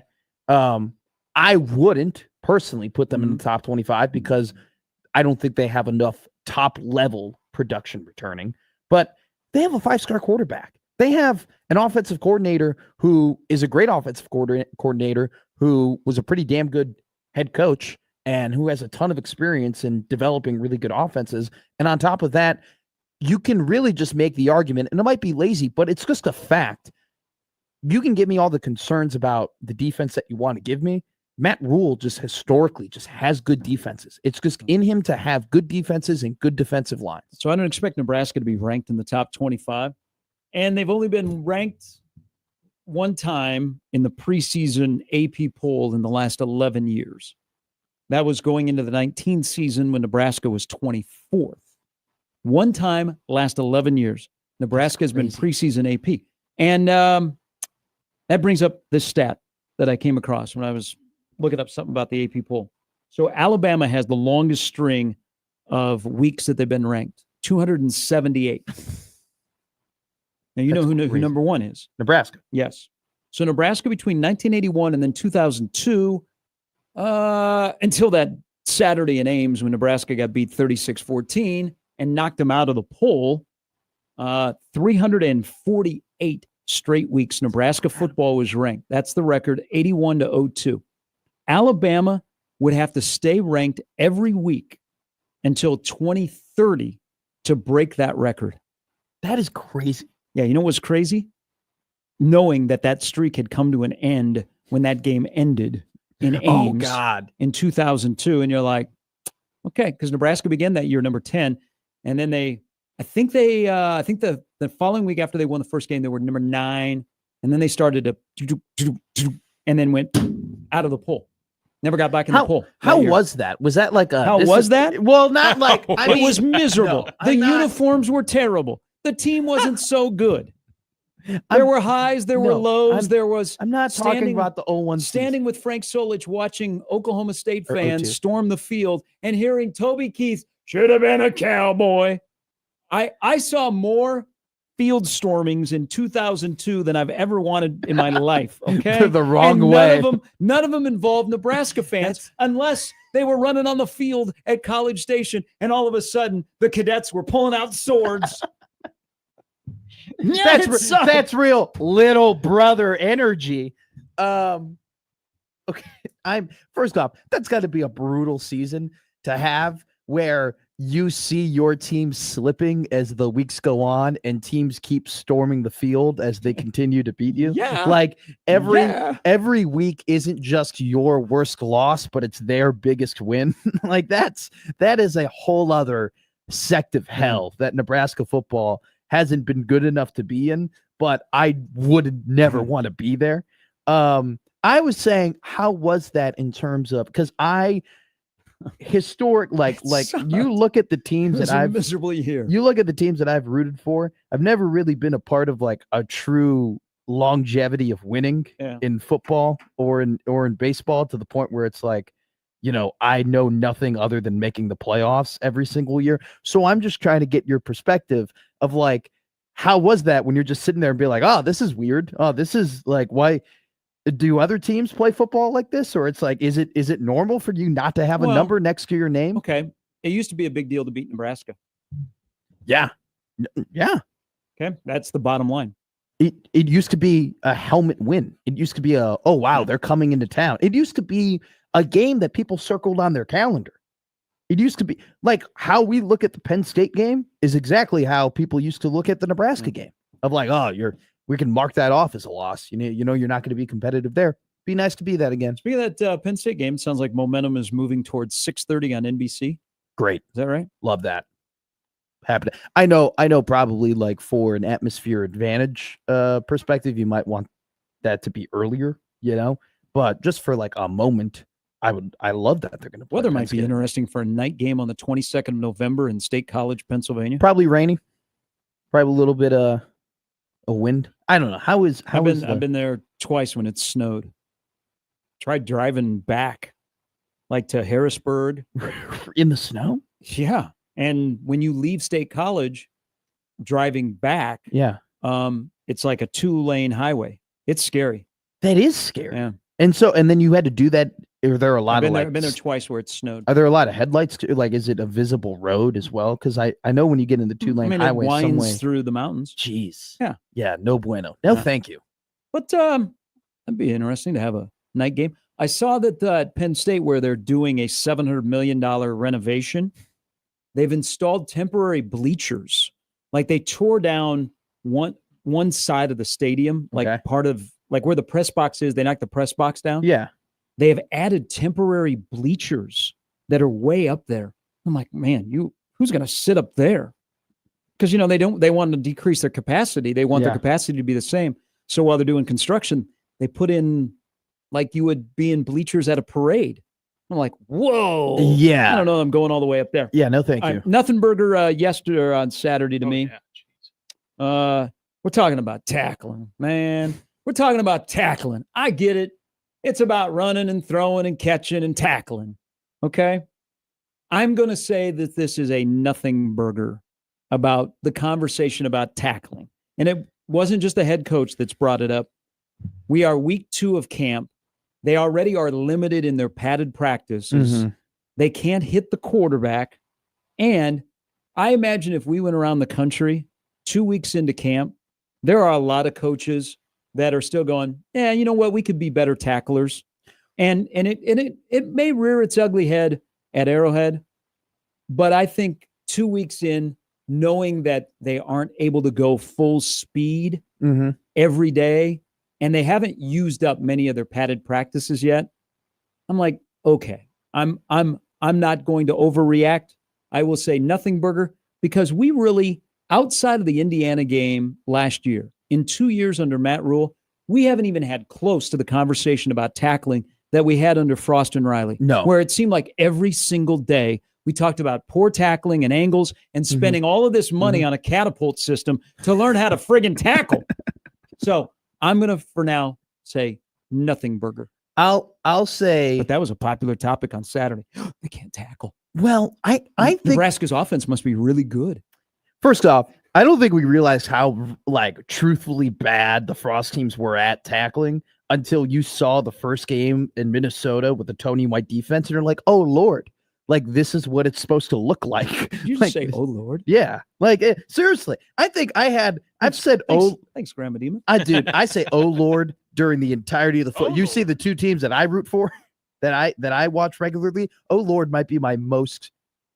Bears and Huskers exchange notes I saw. What do you mean? You have Navy end zones. Don't they look sexy? They look so good. I always knew the Bears wanted to be like the Huskers. Look, we have this new offensive coordinator that everybody's super excited about. We have a quarterback who is highly touted, who is one of the best from where he was coming from. Yeah, we now painted the end zone. We also have a big stadium project that's getting a bunch of news that's coming in about it. You also have a logo for one of your former owners that I think needs to be larger on the front of the jersey. Look, I just That actually thing should like take up the whole shoulder pad because it only takes up half the shoulder look, I right now. I don't want to say too much because we're honoring the legacy of the most important person, second most important person of the franchise that I love so much. And, it's great that they're honoring George her. Hallis Ditka. George Hallis, then Virginia McCaskey, then Mike Ditka. She's been the owner forever. I mean, come on. I mean, We're talking about Ditka. I don't want to dive too deep into it. And I don't want a bunch of Chicago. I have some opinions on Mike Ditka. Just in general, that probably aren't the most popular. They're probably not some of my best takes, if you will. But I didn't want to tweet out anything to disrespect her or her legacy or anything like that. They need to rework it. I can't spend the whole season looking at that thing. It's not even large. about the size of it. It's ugly. It's ugly. It's an ugly patch. Okay. It really is. The V is way too big. Or the M, sorry. It's VMH, and the M is way too large. And it's not even the Bears orange. Like, it looks like a slightly different shade of orange than what they typically wear. It's just not a well-designed patch. It's just an ugly looking thing. And they did her wrong. But now, the last time that the Bears had a Navy end zone like that, or at least I remember them having a Navy end zone like that. Can you guess when it was? I don't think it was when they were at the original Soldier Field. Mm-mm. Last time they had a Navy end zone like that was 20 years ago. Super Bowl. As the last time they had a painted end zone where you had the orange popping with the navy blue. You know what that means? The lightning strikes twice. Zach wants to know. No, because this was VMV? Yes. Okay, that's the patch. Zach would like to know, having the owner's name on the jersey, shouldn't it have been Aaron Rodgers? Thank you, Zach. VMH. The M is way too big. What are they doing? It's not even close to the Bears also do have their own font that they use on logos and whatnot. And it's not even close to the font. Those end zones look great. They look so nice. Love your coach. Kyle Monungai looked pretty damn good yesterday. Eric Bieniemy had a guy from Rutgers that he used to coach. Isaiah Pacheco? Yeah. Surprised that Caleb Williams didn't play yesterday, but I get it. Tyson Bagent, you want to... Hey, there's going to be a lot of hot takes on him. That's a good backup quarterback to have. He's a very smart player. I was impressed with his ability to throw under pressure. It seemed like the Dolphins actually were able to get some pressure to him. He doesn't have a great arm, but I like him. But if I was also one of your quarterbacks on your roster named Chase Keenum, I'd be checking my life because now you're playing in the fourth quarter of the first exhibition game. Case Keenum is in his Mark Sanchez era of Chicago Bears quarterbacks. He's never going to play, but he's a great veteran to have around, and he'll just do some nice things for. I think you have a solid quarterback, a solid backup quarterback. I think Tyson Bagent would actually be a starter in the NFL if he didn't have a weak arm. Unfortunately, he just has a weak Could be the starter arm. for the Bears before the season's over. Gary, screw you. Okay, I don't even want to think about that. I don't even want to go down the tunnel of my life if I have to start thinking about, wow, when we play the Eagles this week on Black Friday, or should we start Tyson Bagent as opposed to Caleb? Ooh, good poll question. Does Bagent or Shedeur start? Who starts first for their respective teams? Shedeur. I don't know if you watched Shedeur. Shedeur looked great. Shedeur looked really good. Wildly impressed. He was maneuvering the pocket, stepping left. He was sidearm slinging. He was good. I mean, I don't get T-bowed about him. Just don't. You got to take emotion out of sports discussions. I'm sorry, Paul Feinbaum. Let's just do facts. The Big Ten actually did start football. Okay, okay, and I hope someone holds him to his mention that he's going to leave the country if the SEC does not win. You know what? We sometimes force these people that say they'll eat poop if their team doesn't win. We force them to eat poop. If you say that you're leaving the country because the SEC, if the SEC does not win, then you need to. Somebody needs to get him a ticket and get him out. But he was just factually wrong. Yes, the Big Ten may have had a hand in starting this beloved game that we have. But no, I didn't get T-bowed about Shedeur. I just watched it factually. I said, he looked good. He looked good. He looked really good. I didn't have to make it emotional like we did with Tebow and Caitlin Clark and Johnny Manziel and all these others. When you Just keep it to facts. when you said we have a new Tebow in the NFL, I immediately thought that you were talking about Jameis Winston. Did you see that video? That was awesome. I love Jameis Winston. I would never want him to be my quarterback. I love him though. I love watching him on somebody else's team. But if he was my quarterback, I disagree. I'd be like, no. I would love Jameis Winston to be my quarterback for one quarter, and then I'll be because this will happen at some point for the Giants.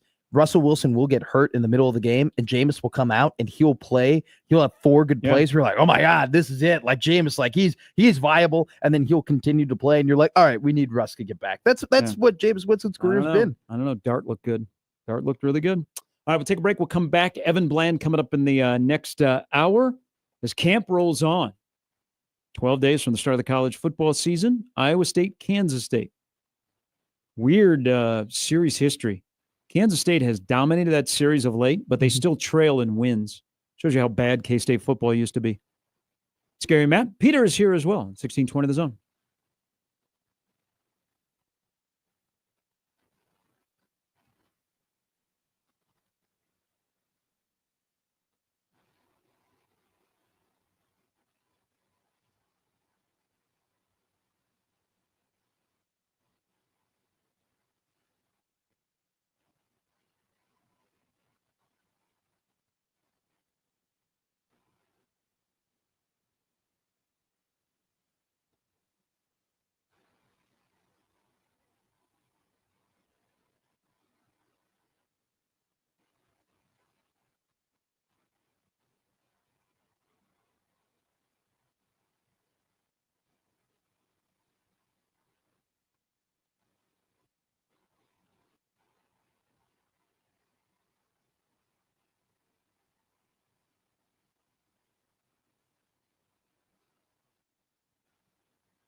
All right, as we wrap up the hour, big news concerning the UFC.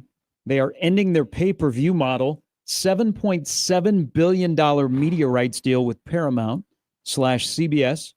I think about, was it 18 when ESPN did their deal with UFC? They signed a 5-year deal, and it was like $1.5 million, and people are like, oh, you overpaid for it? Mm-hmm.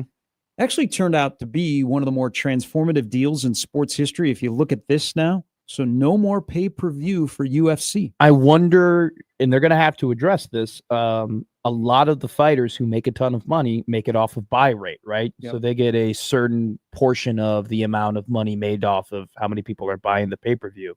And there's still, like, guys like Uriah Faber are still making money off of that, like the drip system, where even years later, you still get paid for when you have big events. It seems like Paramount is paying a lot of money up front, essentially covering those pay-per-view costs that the UFC has to worry about, which from a business perspective does take a lot of weight off of the higher ups of the UFC. The fact that they're just getting this money all up front and don't have to worry about, all right, how many people are going to buy this all at once. But I wonder how they're going to pay their fighters, because fighter pay has been a hot topic in the UFC for the last couple of years, of fighters not thinking they deserve a lot, or they thinking they deserve more. Now that you're not going to have an $80 pay-per-view and you're going to have, 1 million buys, they definitely will need to go ahead and address, hey, this is how we're going to pay our fighters, or our fighters are going to get X amount of percent of this based on whatever. So, but so interesting to me that TKO, who owns both the WWE and the UFC, they've kind of swapped now in terms of their pay-per-view models. All right, 2 more hours to go on a Monday. When we come back, it was a good weekend for Greg McDermott and Amy Williams. Remember basketball? Which 12 weeks from today, the college basketball season begins. Don't ask me to do the math on that. If I had to guess, I think it's 58 days from being 20 days away, something like that. Just stick to it. It's 12 days from the start of college football season. We're back with more Gary and Matt with Peter on 1620 The Zone.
All right, Evan Bland's going to join us before the hour is over. Welcome back in, Gary and Matt with Peter on 1620 The Zone, TV, app, everywhere you can get us on this fine Monday morning. Well, where'd all the buses go? Well, OPS is still a week away. I'm looking, really? I'm looking at a District 66 guy who's already started school.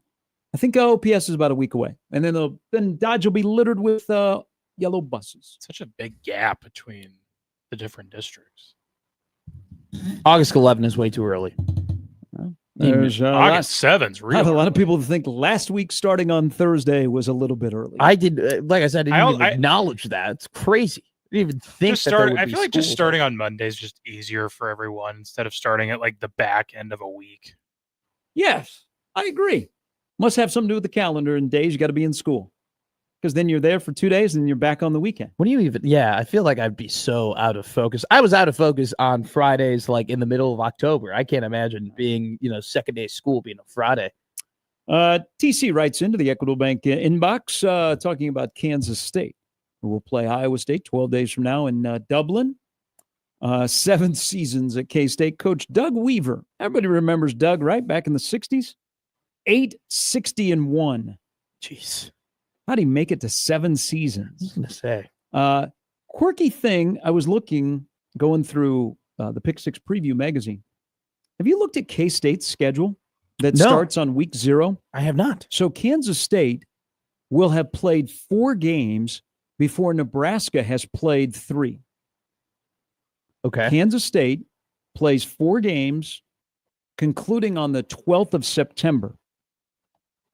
Now, they also include a game against Arizona, which is a non-conference game. Because I think for the next 2 years, Iowa State, K-State will be a non-conference game, even though they play in the Big 12. But then after K-State plays 4 games, before you wake up on the 13th of September, they have 2 byes in the following 5 weeks. It's such a weird schedule that is probably thrown off by playing on week 0. Yeah, and then you start in Ireland on top of that as well. So you go, which I don't know, I've always feel like if you go overseas, if you go to Ireland, like you should take the bye week right after you go to like rest up and get your body clock back and just recover. I mean, it's not just like they're going out to Ireland and they're just playing the game. Like it also is a trip too. I'm sure they're going to be like doing touristy stuff and like seeing different attractions and whatnot, So like, I don't understand the teams that don't take a bye week right after they go overseas. But then North Dakota, Army at Arizona, bye week. Then they play 3 games in a row. Then they go bye week at Kansas, first Texas Tech, then another bye week. You remember Nebraska did not take a bye week. They flew right back and played North Dakota. Won that game by 3 touchdowns. Northwestern had a bye week, and then they stayed in Dublin after the game, correct? And they did all the touristy things? I think they did. Because I think Florida State did that last year. It just wasn't fun to do after you lose that game. No, Yeah. but I'm sure for Northwestern, it was probably their highlight of the season because they ended up losing every game after that, which was crazy. It is still mind-boggling to me that they went out to Ireland and they lost that game, and Northwestern did not win another football game for the rest of the season. And then I think Northwestern went like almost 2 years without winning a football game on American soil. What are you getting at here? I'm just saying. It was just kind of crazy. I think Notre Dame took a bye week, though, after they played Navy in Ireland. And then didn't they end up losing to Marshall after that, I think? So maybe there isn't a right way. Maybe just don't go to Ireland is my best piece of advice to just college football teams. It just never seems like it ends well. I'm going to guess, first of all, K-State, Iowa State is probably the best game that Ireland has had by far. Yes. 2 teams that'll be top 25. Yes, easily. I think it's safe to say that Nebraska will not be going back to Dublin to play. No, and I don't want them to. I am completely anti my teams playing overseas games. I feel like it's just never ended well for anything like that.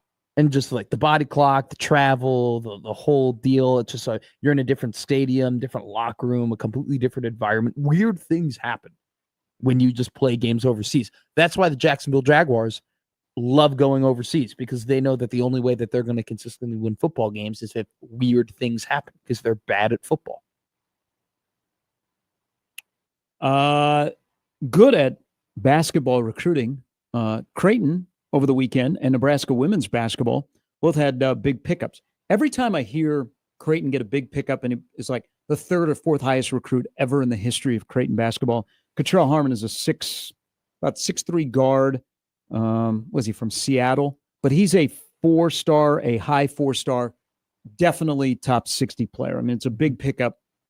Creighton probably done for the fall. So they needed a center or a point guard after they got Kahn, and they got their point guard. But whenever I hear, oh, he's the third or fourth highest, I think, thank you, Bruce Rasmussen. Why is that? Just because of just what they've been able to build over the last couple of years? Because 30 years, well, not 30, 25 plus years ago, you were playing at the Civic. Oh, sure. You were playing in the Missouri Valley Conference, and you had an athletic director who, among so many other things that he accomplished, had a vision to say, we're bigger than the Missouri Valley Conference. Let's get into the Big East. And you are able to do things like this in the Big East. Your logo means more. Yeah. Now, you've added a layer to it with the success you've had. But I think a lot of my Creighton friends, that whenever something good happens, they always think about, man, you know what it's like at the Civic. I can't believe we've made it this far. I mean, look at now, we're big time basketball. Yeah. Used to be at the Civic. Man, I used to sit behind the bench when Rick Johnson was the head coach, and I just piled up beer cups that I was drinking. And I was able to sit that close to the floor and heckle people. And now look at this. We're getting a guy that's a 4-star, that's a top 60, and it won't be this way because I do think Creighton's done recruiting. I think Creighton in 24/7 has the #1 recruiting class. Oh. Now that's going to change because of the volume, but I think they are the #1 recruiting class, and they got 2 really good pickups. But everything comes back to 2 things. One, they've assembled a coaching staff that has recruiting chops. Now they have on-floor chops, but they also have recruiting chops. And when you pair McDermott with the Huss Bus and the way he's able to recruit, and then Trey Ziegler, who is an important person in the recruitment of Harmon, that's a good trio to have. But also the drive, that everything is centered around the Final Four. Yeah. Max about done. We got to get him to the Final Four. And if we don't, we want to make sure that the program is set up to be in the Final Four. That is mentioned a lot. Good goal to have. I wonder how many people are like, yeah, I think that could happen. Because they sure act like it, the way they're trying to assemble a roster. Well, with how much money that they've spent and what they did in the transfer portal, and the fact that, how they addressed their needs. I mean, you can't deny the fact that they have gone, all in as maybe they can be in terms of trying to win this season, which, hell yeah. Like, when you're Creighton, basketball is your #1 sport in the redshirt era and everything like that, like, these are the investments you should be making. And then on top of that, not only do they have the Jimmies and Joes, but they have the X's and O's. And, Greg McDermott, rightfully so, one of the most respected and best coaches in college basketball. They do currently have the #1 recruiting class in the country right now. So go ahead. If you're on Creighton Blue Jays basketball burner Twitter, go ahead and take those screenshots and hang the banners. 2 4-stars right now for Creighton. Boy, that seemed like a little swipe. Hang the banners? I'm just saying. I mean, the only banners were hanging around here were the ones that were hung at John Cook Arena the other day. They'll be hung at Baxter Arena in November. Those banners over at John Cook Arena are pretty. I don't know. They're just classic. Pretty. They're just pretty banners. They're just very nicely made. I don't know. They just it's a beautiful red, and the number, the lettering, the font is great, and it comes across. They're just very pretty looking banners. They're just nicely designed. They got a good clap. Why are you laughing at my description? What do you want me to say? Pristine, gorgeous, pretty. They're pretty. They're pretty. Bonita. That building has a lot of banners up in it. So many banners. A lot of banners in that building. It's almost as if because I saw the video of Merritt Beeson. She recorded. She was at the game. She recorded when they showed the banner. And I'm saying, it was like, oh, okay, she's a part of. She couldn't get away from fans.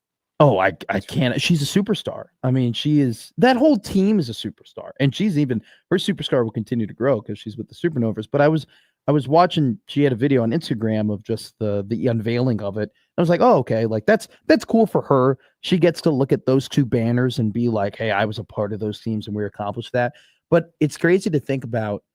That program is so damn successful that it's not you don't brag about having banners like if you're a player, right? Yeah.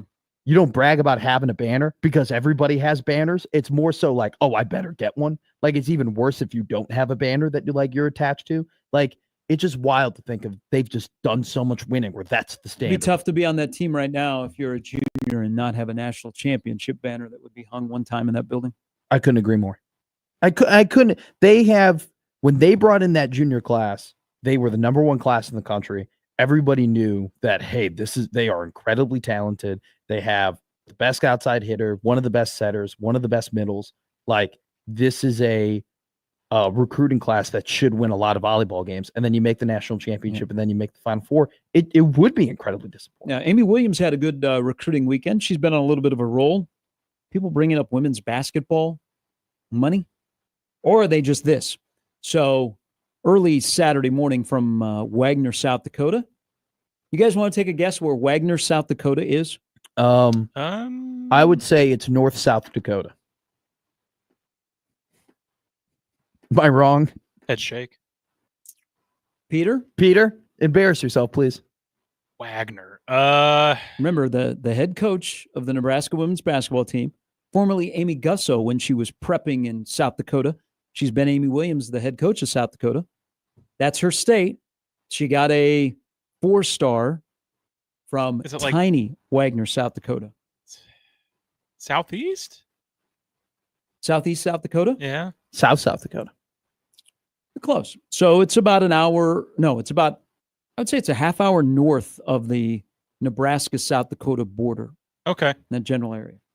So she's from a really, really small town. But everybody in the state knows her. Mm-hmm. And it seems like a good Amy Williams recruit win. Best player in the state of South Dakota. Close to Nebraska. Mm-hmm. Likes Nebraska, not far from home. Still very, I would say, raw. That's a really good pickup. But here's the other thing that is funny about this, and funny probably is not the right word, is this, and Ashley Copel is her name, and she's 6'2", number 31 player in the class of 2026. And Nebraska women have been on a nice little roll here in recruiting, and you are recruiting to Britt Prince. Yeah. So Copel and Prince will have 2 years together. Is this girl from small town South Dakota has never had a trainer. Really? Yeah. So she just is kind of out hooping. She's just an athlete. Yeah. That's incredible. And you think about, okay, what you're going to get when you get to college, and you already have a really, really good skill set. That was a good little surprise on Saturday morning. So good recruiting weekend for hoops for Creighton men's basketball and Nebraska women's basketball.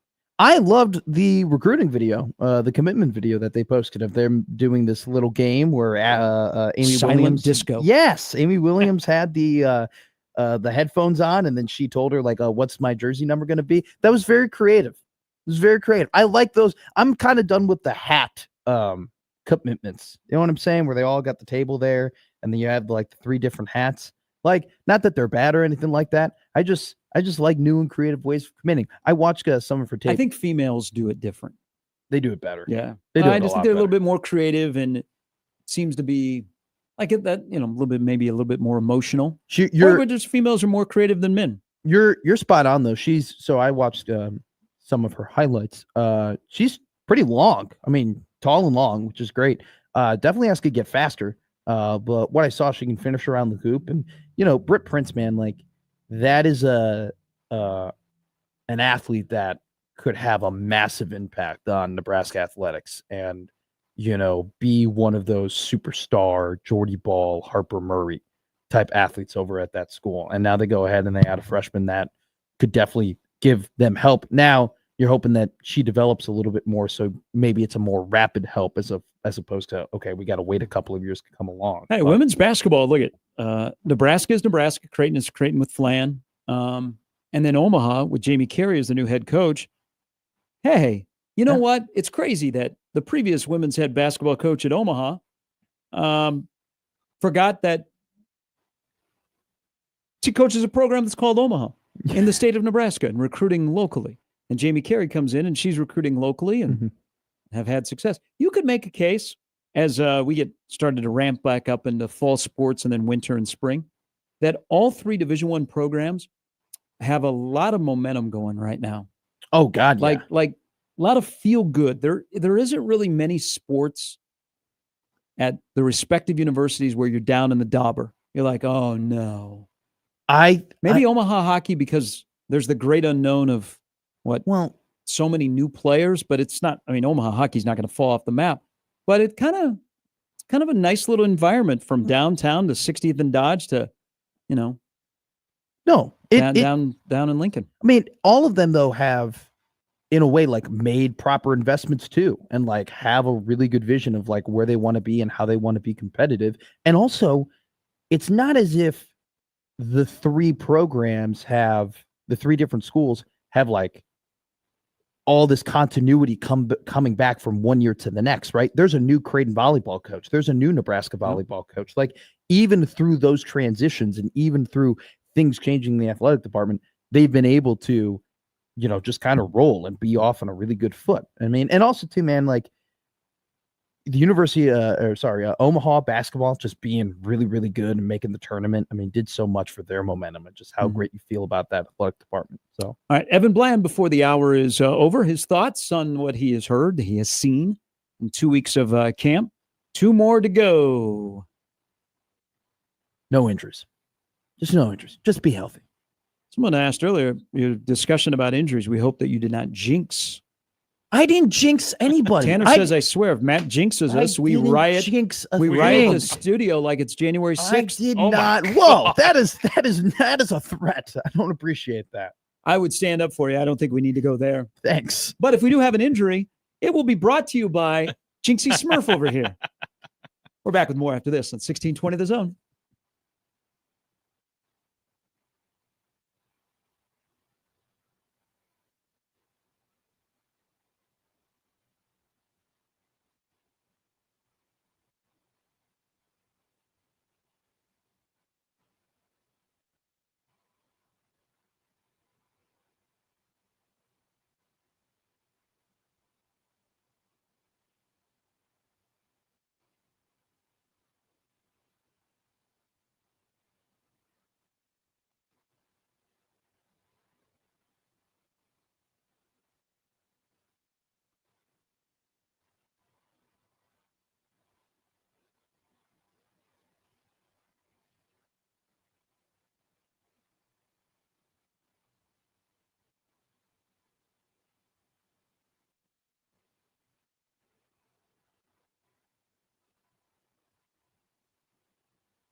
All right, Evan Bland is going to stop by here shortly. We'll get his opinion on Nebraska and Nevada coming up in 2029. 1.6 mil for the Wolfpack to come to Lincoln to play a football game. Really? Mhm. Was that just announced? Well, it has not been announced. Oh, okay. I'm sure that it will be announced. Who's your favorite Nevada Wolfpack? Colin Kaepernick, Oh, Chubba Purdy, Jay Norvell. I was going to say JaVale McGee. Did JaVale McGee play for Nevada? I don't know. I thought we were just doing football. No, football. I have no clue. I could Nevada. I'm going to tell you right now with full confidence. I have never watched a Nevada football game. I have never sat down and said, "Hey, I wonder what they're doing in Reno." I've never thought that. Okay, it's never come to mind. I had So I had fun in Reno. Oh, I'm sure it's great. For some reason, I have a core Yeah. memory of watching that when Kaepernick was still there, when they played Boise State and game day was in town. And the crowd was like insane. It was and it ended on a game-winning field goal. It was a very good game. Might be the only game I've ever watched. I was in Reno. It's picturesque. I was in Reno and they were having a Santa Claus convention. Oh, yeah. Well, not a Wait. convention. I think they were having a Santa Claus night. Okay. I was So going to say everybody convention was would out- be a little much. Everybody was out dressed as Santa Claus in downtown Reno. See, that's fun. Like I would do that. Now, good. wouldn't it get hot in Reno, Nevada? No. That they have it gets cold. In Reno? Yeah. I'm now looking at the map of the United States to see where Reno, Nevada is located. I have no idea. I have literally no clue where It it is was. not in the desert. Okay. It's on the border, I see. It's practically in California. I had no clue. My geography, They get snow, they get cold weather, they get beautiful weather. it's incredible how much I don't know about that area of the country. just how little I am educated when it comes to like Idaho and Oregon and Washington and Nevada. Just that Utah, I have no idea. Seriously, I've never been out there, never traveled out there, don't have any intention to. When they're playing their games, I'm not watching Mountain West football, you know? Not at 10 p.m. I'm going to bed. Bears play in the Then you morning. have no clue on how beautiful the state of Arizona is. If you've seen where Arizona State was having their training camp. I actually see that is the one place I have been to, Chandler, Arizona. Arizona is absolutely beautiful. They're having their Arizona State is So Cincinnati went to Indiana to have camp. yeah. Wisconsin went to Platteville. I don't know if they were out there for 2 weeks. I don't know if it was the high school or it was UW Platteville. Okay. But yeah, Wisconsin just wrapped up 2 weeks in Platteville of camp before they've come back to Madison. Toledo used to go to Mount Union. That's where they would have camp. I think when Matt Campbell was the head coach there. But Arizona State goes to a place called Camp Tonto Zona, Okay. which is, the state of Arizona gives you a little bit of everything. Yeah. But if you head like towards Flagstaff and up into the mountains, beautiful area. That picture of that camp where that stadium is, because it's Yeah. like in the middle of the woods, it looks like. It looks beautiful. Yeah, they should play a game there. It looks incredible. Yeah, so Arizona State, that's where they go to have their training camp, and the stadium, or it's not really even a stadium, it's more like Yeah. a field. It is, and it's like the looks like a camp. the trees are incredible. Like it's picturesque almost. And then they have a whole website dedicated Oh, to they do? Camp Tantazona about like the tradition of like why do they do it, where they go out, and then I think they might have a kids camp because there's a ton of kids down there as well. I don't know, maybe you bring in the bleachers like they do at Penn State and you play a game out there. It looks beautiful. Northwestern used to go out to Wisconsin before Yeah. a little situation happened that stopped them from being able to go to out-of-state training camps. We don't have to talk about what that situation was and what happened with it, but they used to do it. I would have loved I was a proponent of now I'm on to Nebraska to play one spring practice in Omaha Mhm. at Omaha North's new football stadium. That maybe Nebraska ought to go like to Kearney and have camp. I think that'd be great. Do like a week. Isn't that like, I feel like that's true football, just Mhm. like traveling out to a small town, like growing up, like Kansas City they go to St. Joe's. The Bears went to Bourbonnais. They don't do that anymore, but they used to. Like, I just think it's cool. It's just one of those just interesting things that you go out and do, and you just You get better at football. Out in Kearney. What if they sold tickets to that for NIL? Hey, we're gonna be out in Kearney for a week. I'd probably have the same amount of people that would go if they sold tickets to an NIL event in Memorial Stadium, 2,500. But if they did it for a whole week, you could just buy a $5 ticket and you can go to Kearney and watch them practice. That's a good question because I'm finding out that Nebraska is a little bit different. I'm seeing more and more radio shows, and not necessarily the radio network of that school, are invited to do shows at camp. Really? Like at Iowa, there were like a few. They had their kids' day the other day, and then they had their media day. They had like podcaster shows were live. That's sick. Doing live shows at their camp. There's other places like Ohio State. Ohio State's first 3 or 4 days of camp is open to the public, and radio shows. You know, their flagship is the Fan, so I'm not sure if there's any other radio stations, but they're doing their live shows from camp, just like any NFL training camp you go to. Like you go down to St. Joe, the Fan is down there. Or Sports Radio 810, they're doing shows. It seems like the NFL, almost every affiliate, unless your team is like the Dallas Cowboys and they're out in California, it seems like every affiliate has a show set up in like the facilities over there, like talking about. Now, during the Pelini era, wasn't there more access to practices? Wasn't it easier to go like weren't there multiple practices that you could go? Probably you could watch. Yeah. Not like 8 to 10. Oh, no. Yeah. God, no. I'm happy, honestly, at least that they had that event that people went to and they were able to watch and like write about, because what was it, 2 years ago? I think Matt Rhule's first year, the only things that were open were the media, like the open practices to the media, which were 20 minutes and they did like nothing. Chris writes in, I have to go to Reno every year for the race promoter workshops at the Legacy Resort. Surrounding area Reno is nice. Downtown Reno, where we were for 2 days, not so much. Keep your head down and just get to the casino conference room. I don't think I'll ever be. I was just there on a Saturday night, and there were a bunch of people dressed as Santa Claus. It was like the Santa Claus Run or the Santa Claus Walk or something, and they all culminated at the famous Reno sign that is over the main street there. Can you imagine the thing that people see about Reno? Being just a tourist. You're just coming in. You're just like, oh, I'm going to take a vacation out in Reno, Nevada. And you walk in, and there's about 45 just grown men dressed up as Santa Claus, all throwing back Miller Lights, just absolutely drunk. It was a good time. You imagine you're just there. One guy's been overserved. He's like, here, come sit on my lap. Tell me, what do you want? What do you want for Christmas? All right. Evan Bland is going to sit in with us next. His thoughts, as now we're halfway through camp. Isn't there open media this week? I can check. I believe there is. Okay. All right, so we'll put some eyeballs on some particulars in week 3 of Nebraska camp. Evan Bland for the World Herald joins us next.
All right, welcome back in on a Monday, the 11th of August. Football is here. High school football practice starting today in Nebraska. School's back in session, and the School of Hard Knocks with Evan Bland of the World Herald joins us now. Good morning. Morning, guys. Your intro song has me thinking of Goodfellas on a Monday here. It's a good vibe to start things off. Oh, yes. Let's start there. What's your takeaway on the vibe for 2 weeks of camp in Lincoln? I think it's been mostly steady and routine. You had a couple injuries that you hope to avoid the season-ending stuff, and Nebraska's had a few of those. But I think it's been just kind of the messaging that we've gotten in the spring, in the summer. It's a group that likes to work. It's a group that's getting better. I thought the talk out of the scrimmage on Saturday was pretty positive. Like, I think ideally you want your offense to be looking pretty good and the defense to be sort of catching up in terms of tackling, just because that's not something they've been doing a ton of in the off season. I think the specialists are encouraging with where that's going. They're going to have a decision to make at kicker here, but it seems like it's a good decision because guys are making their kicks.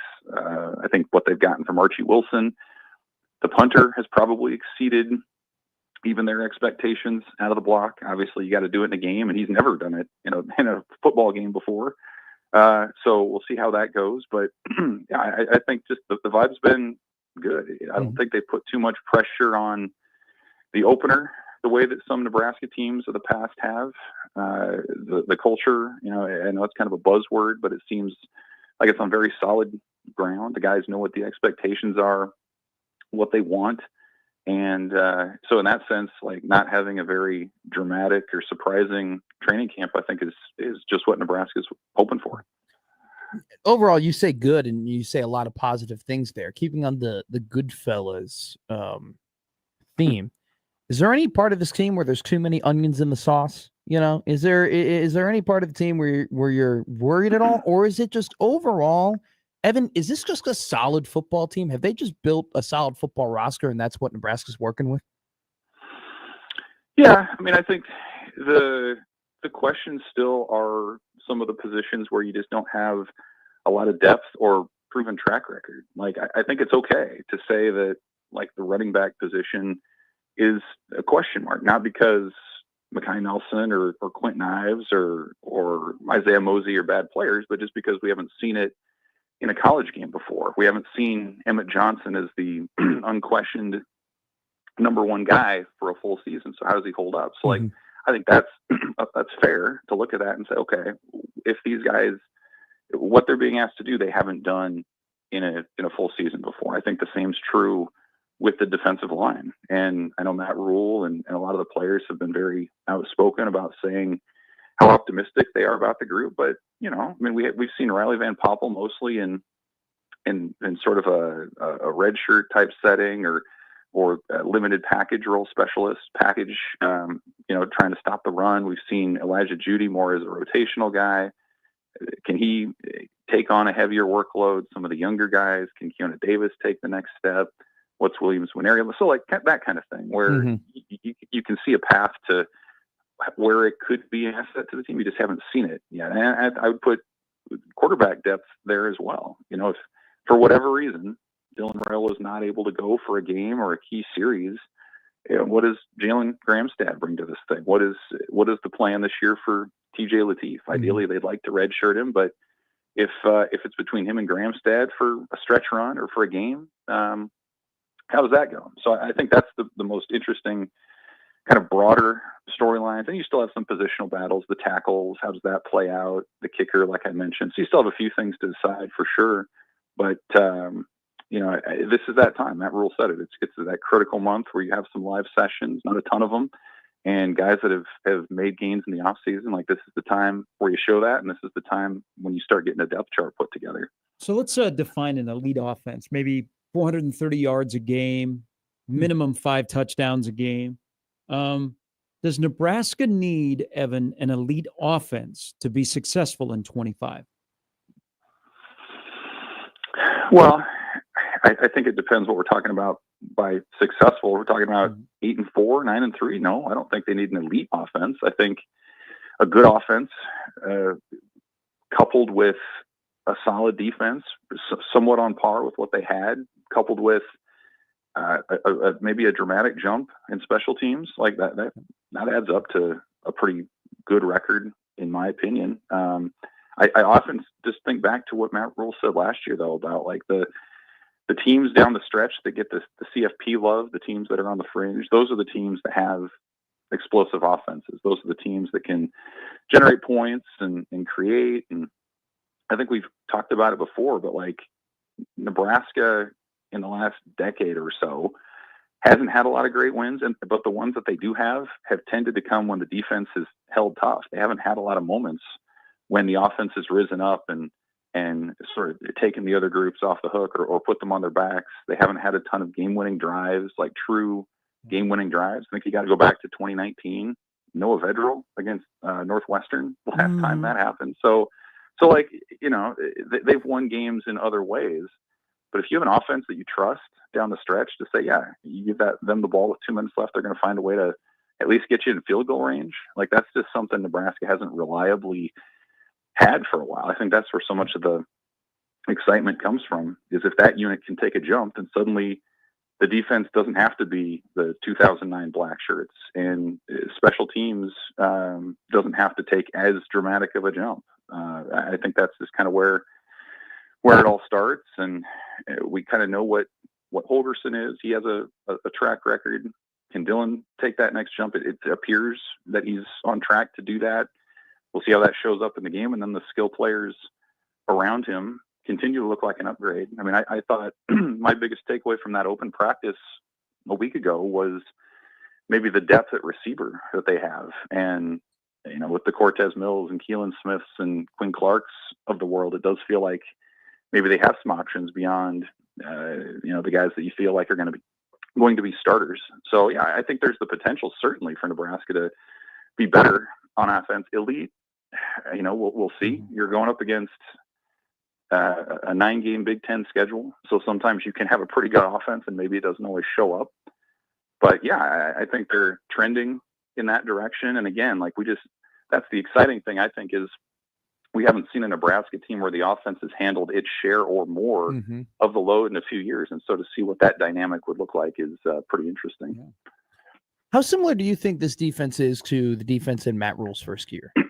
Because I was going, you know, just comparing the two teams. It seems like there are a lot of parallels between Cam Lenhart and Riley Van Poppel being guys that you know that they can play and that they've had moments, but you haven't seen them do it consistently. Do you find that pretty on par with where they were in 2023 with Nash and Ty? You know, I think the biggest comparison piece between 23 and now might be their ability to rotate a bunch of guys and their willingness to do that. and Matt Rhule mentioned this last weekend too, where, you know, last year they roll with Ty and Nash and those were the guys, and you had some guys backing them up, but those were your stalwarts. And 2 years ago, those guys were part of a bigger rotation. They were rotating 6, 7, 8 guys. I think they had 6 players with more than 250 snaps in 23. And the same thing was true at the other levels of the defense too. I mean, they rotated 3 or 4 linebackers, and you had 5 or 6 DBs that got a lot of action. And I think you're kind of trending that way now too, where, I mean, you could see at linebacker them rotating Shavers and Watson Trent and Javen Wright and maybe Jacob Bauer. You know, you got a really deep secondary where you probably feel like you could play 6 or 7 DBs with little or no drop off. So I think maybe that's where it shows up, and there can be some hand wringing about, well, they don't have a superstar on defense, at least not one with a track record. But if you can have that kind of depth and versatility with pretty much the same level of production, I mean, that's valuable now. It's even more valuable when you get into October and November and guys are banged up and you can give them, you know, a little bit of a respite and things like that. So, you know, I think that has the possibility to be the strength of this defense, is its versatility, its depth, which again, the deeper you go into the season and the more attrition takes hold just with the grind of the year, I think Nebraska's got a chance to get better and be better defensively as the season goes along. Why is two guys that have started at tackle at the Power 4 level battling for one spot right now in Gatula and Pritchard? Well, I think Gatula's been really good, for one. I mean, what a story he's been. A year ago at this time, he was a third string tackle, and Teddy went down, and Turner Corcoran went down, and he had his chance. And so I think, being the son of a coach and someone who had waited for his opportunity, he maybe moved up his timeline a little bit from what the initial anticipation was. Pritchett, I think, is the guy that he was at Alabama. Like, he's had his moments where he's been really good, and you can see the athleticism and why he was a blue chip recruit, but maybe the consistency hasn't been quite the same when you just kind of, read between the lines a little bit with some of the comments. And it's not just those two, right? I mean, you still got Teddy Prohaska and Tyler Knack, both of whom have had significant roles at Nebraska or elsewhere. And so I get the sense that that's a good thing, maybe, that they have that depth, and that it's not, a huge drop off from one to the other. I think it does. It speaks well to Gatula. Pritchett's, I think consistency is the thing with him that he'll need to continue to show he can protect down in and down out. But, like I said earlier, I think that's one of the most interesting position battles yet to be determined. And then you have to start assessing, okay, what are those guys' individual strengths? Is one a better pass blocker, one a better run blocker, who's got the experience? Like, those are things that are going to play into it. And, the other piece is Nebraska, they invested financially in Pritchett to bring him from Alabama. He had other suitors, could have gone to a lot of places. And so that's, I think, another fascinating piece where, it's kind of like in the pros. If you sign a big free agent and the rookie comes in and competes well, like, at what point does the guy who's not getting as much money overtake the guy who is? So I think that part's really interesting to see. And, my hunch is both will probably see the field plenty, but who's out there initially definitely is something to watch here in the next couple of weeks. I know that a big conversation, especially on the defensive side of the ball, has been about, the youth and, maybe the lack of returning production. But do you think it might be an advantage that Nebraska is younger this season, because there were a lot of guys on last year's team who were older, but it just seemed like at times the losses of the past would haunt them in big moments? Yeah, a little bit. I've used the analogy before. It's like when you sit down at a blackjack table and there's been people there and the dealer's been hitting 21s and people are just frustrated, and then somebody else sits down and it happens once, and the new person's like, okay, that's fine, we'll be fine. Yeah. So like you don't have the baggage, right? So I think, there's definitely something to that. You talk about the turn of the culture this year, and it does feel like that's turned. I think youth has something to do with that. I mean, you're another year removed from losses that occurred in 2020 and 2021 and the transition year in 22. You've got guys, I mean, the majority of this roster are still players who are redshirt freshmen or younger. I think there are 40. I think I did this a couple of days ago. There were 45 players on the roster who were even there when Matt Rhule had his first season in 23. So, like, there's been a ton of turnover in that regard. And I mean, yes, the further you go into the Rhule era, the more removed you are from some of that baggage and the pain that went with it. Certainly on the defensive side, you probably see that a little bit more this year, with the exception maybe of the secondary. But I think it's a group that, it feels good about what it can achieve, and the roles that it has and where guys fit in. I think they're in a really good headspace, and it's still going to come down to doing it on the field. Like, there's going to be a ton of value whenever Nebraska wins that first one score game. Maybe it's against Cincinnati, maybe it's against Michigan, but even though a lot of these guys haven't experienced some of those losses, they still hear about it. They still go to class and hear from fans on social media and things. So I think that first time that they do it, whenever it happens, is going to be, I think, a big moment. It's going to prove to themselves that that's a dead narrative, sort of like ending the bull drought was last year. Mm-hmm.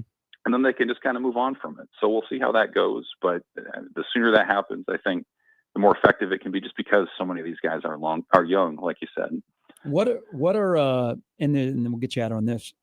This week at camp, what do you want to hear? What do you think the theme will be this week? And what do you want to hear? Maybe a player or a position group that is trending in the right direction.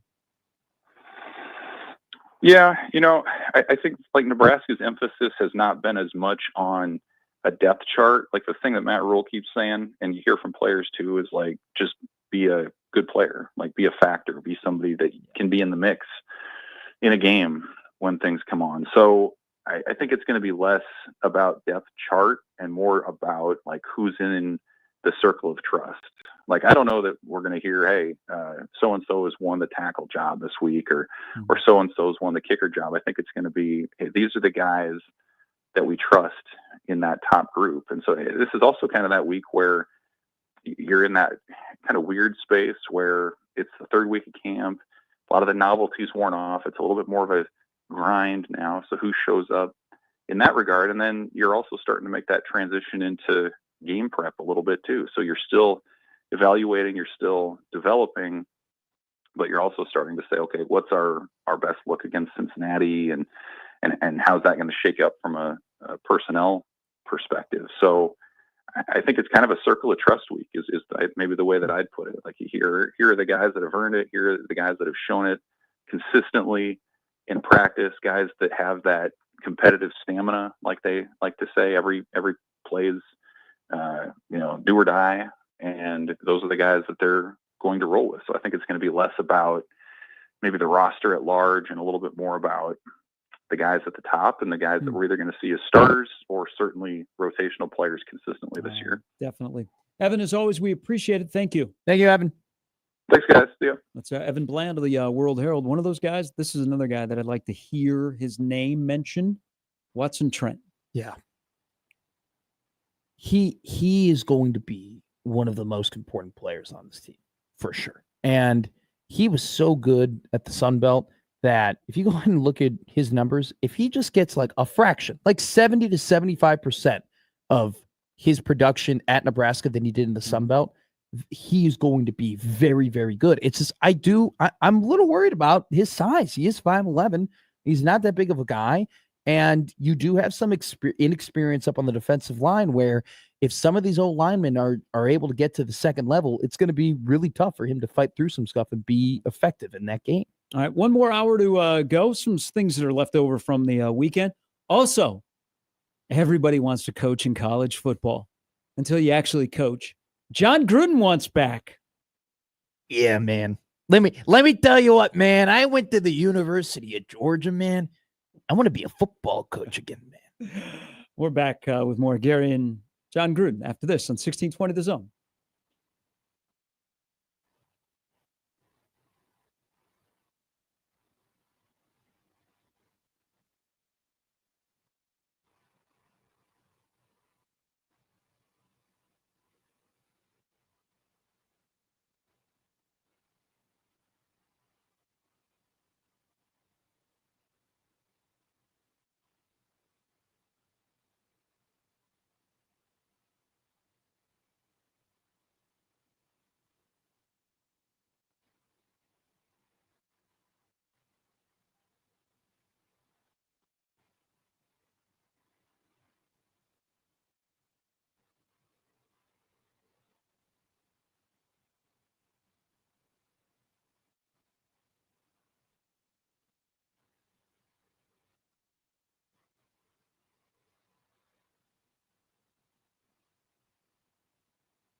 All right, welcome back in. Last hour on a Monday on 1620 The Zone.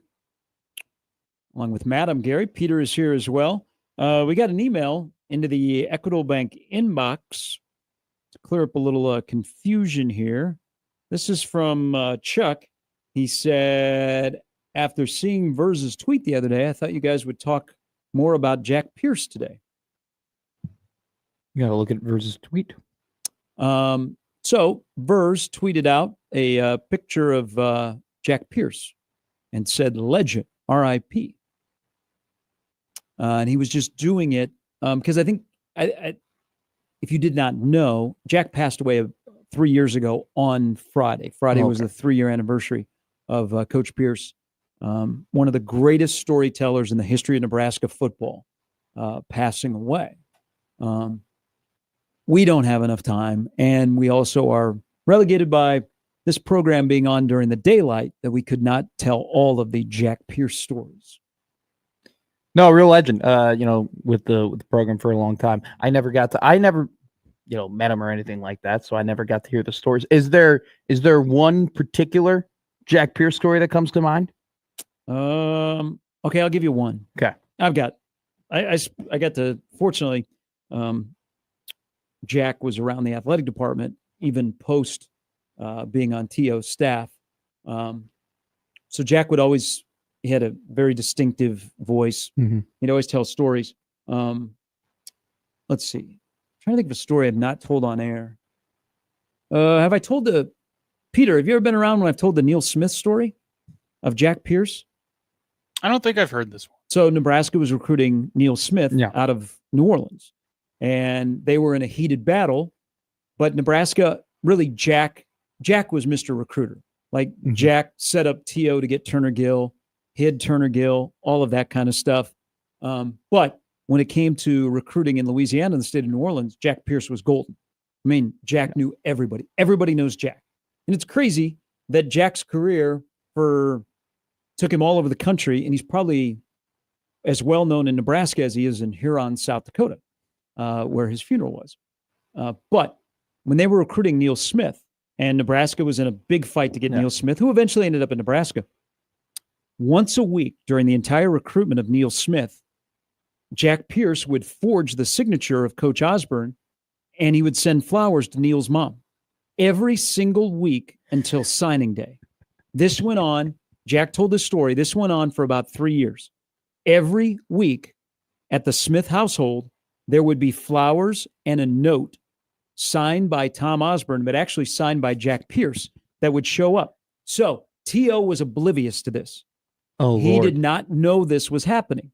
Now, he would not be opposed. Sure. But he didn't know that Jack was doing this to try and, because Jack always told me, he goes, you got to get the mom.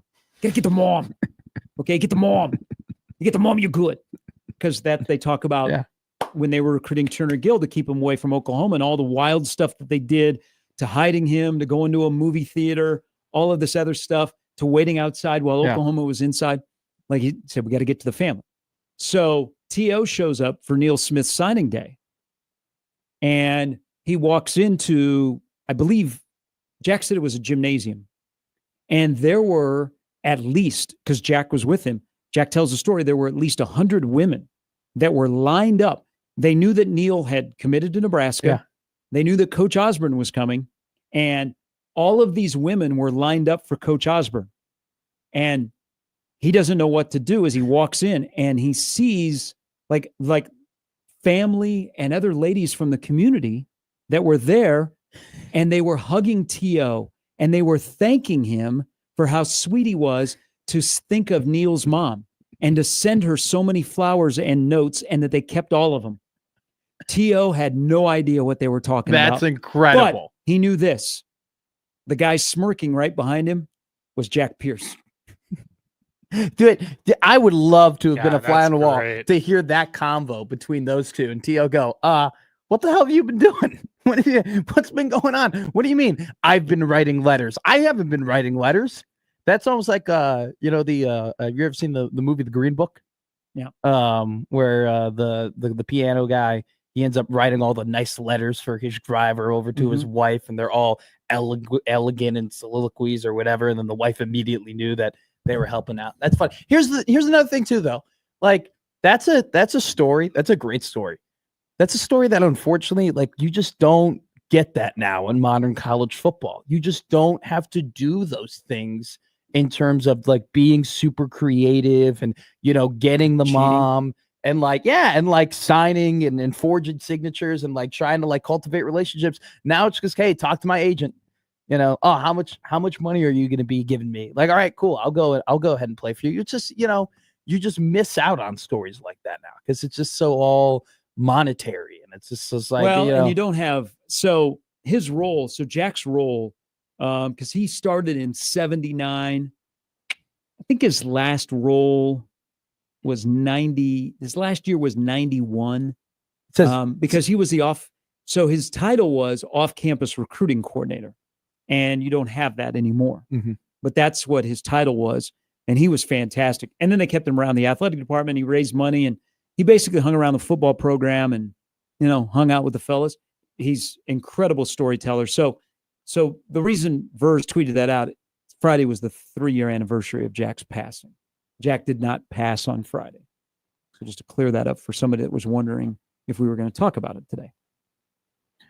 Just one of those things where it's like, you just don't have those. And I just feel like less and less like you don't have those characters as much anymore. Just in like storytelling is something that we are kind of losing in society. I feel like just because it seems like access to things is less and less. And like we've talked about this with broadcasters before. Like I think when we were talking when Bob Uecker passed away, right? We talked about how Bob Uecker would tell the best stories about how he would be in all these different places with all these different people.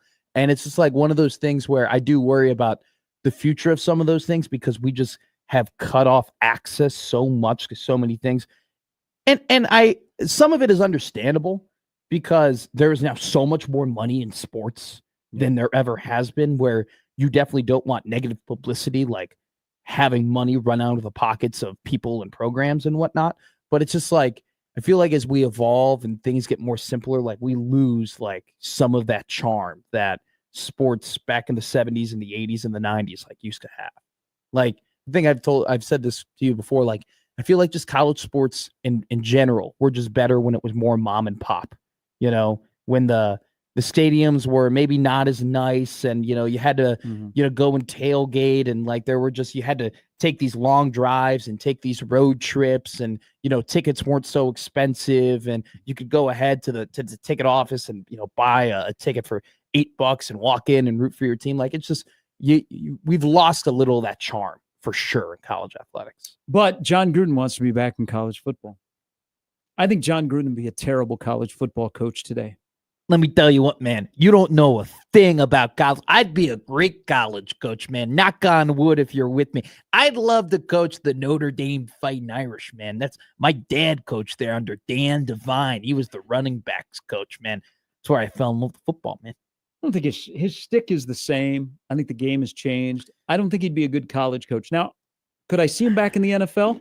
Maybe, but he has more of a chance to get a college opportunity than an NFL opportunity. I don't think he'd like it as much as he thinks, if I'm being honest with you. Like the guy primarily has been in the NFL and deals with adults and talks to adults. And it's like a whole other, the players that John Gruden was coaching in the early 2000s and winning a lot of games with are so much different from what they are now. Their personalities, how they walk, how they talk, how they get trained. Like, I don't know. I think kids my age like John Gruden as kind of like a funnier dude who loves football. Quarterback he unboxes stuff.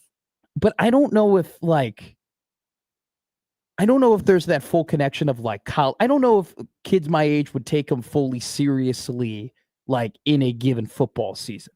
Like I think throughout, like over a 6-month stretch of like getting ready for the season, training up, like in the season, like I feel like kids my age would get pretty, I guess, to your point, like annoyed with the shtick. Like the shtick would be too much at some point. We're just like, all right, come on, man. Like I don't want to keep knocking on wood. But what he said the other day, he just ended the tenure of Sam Pittman at Arkansas.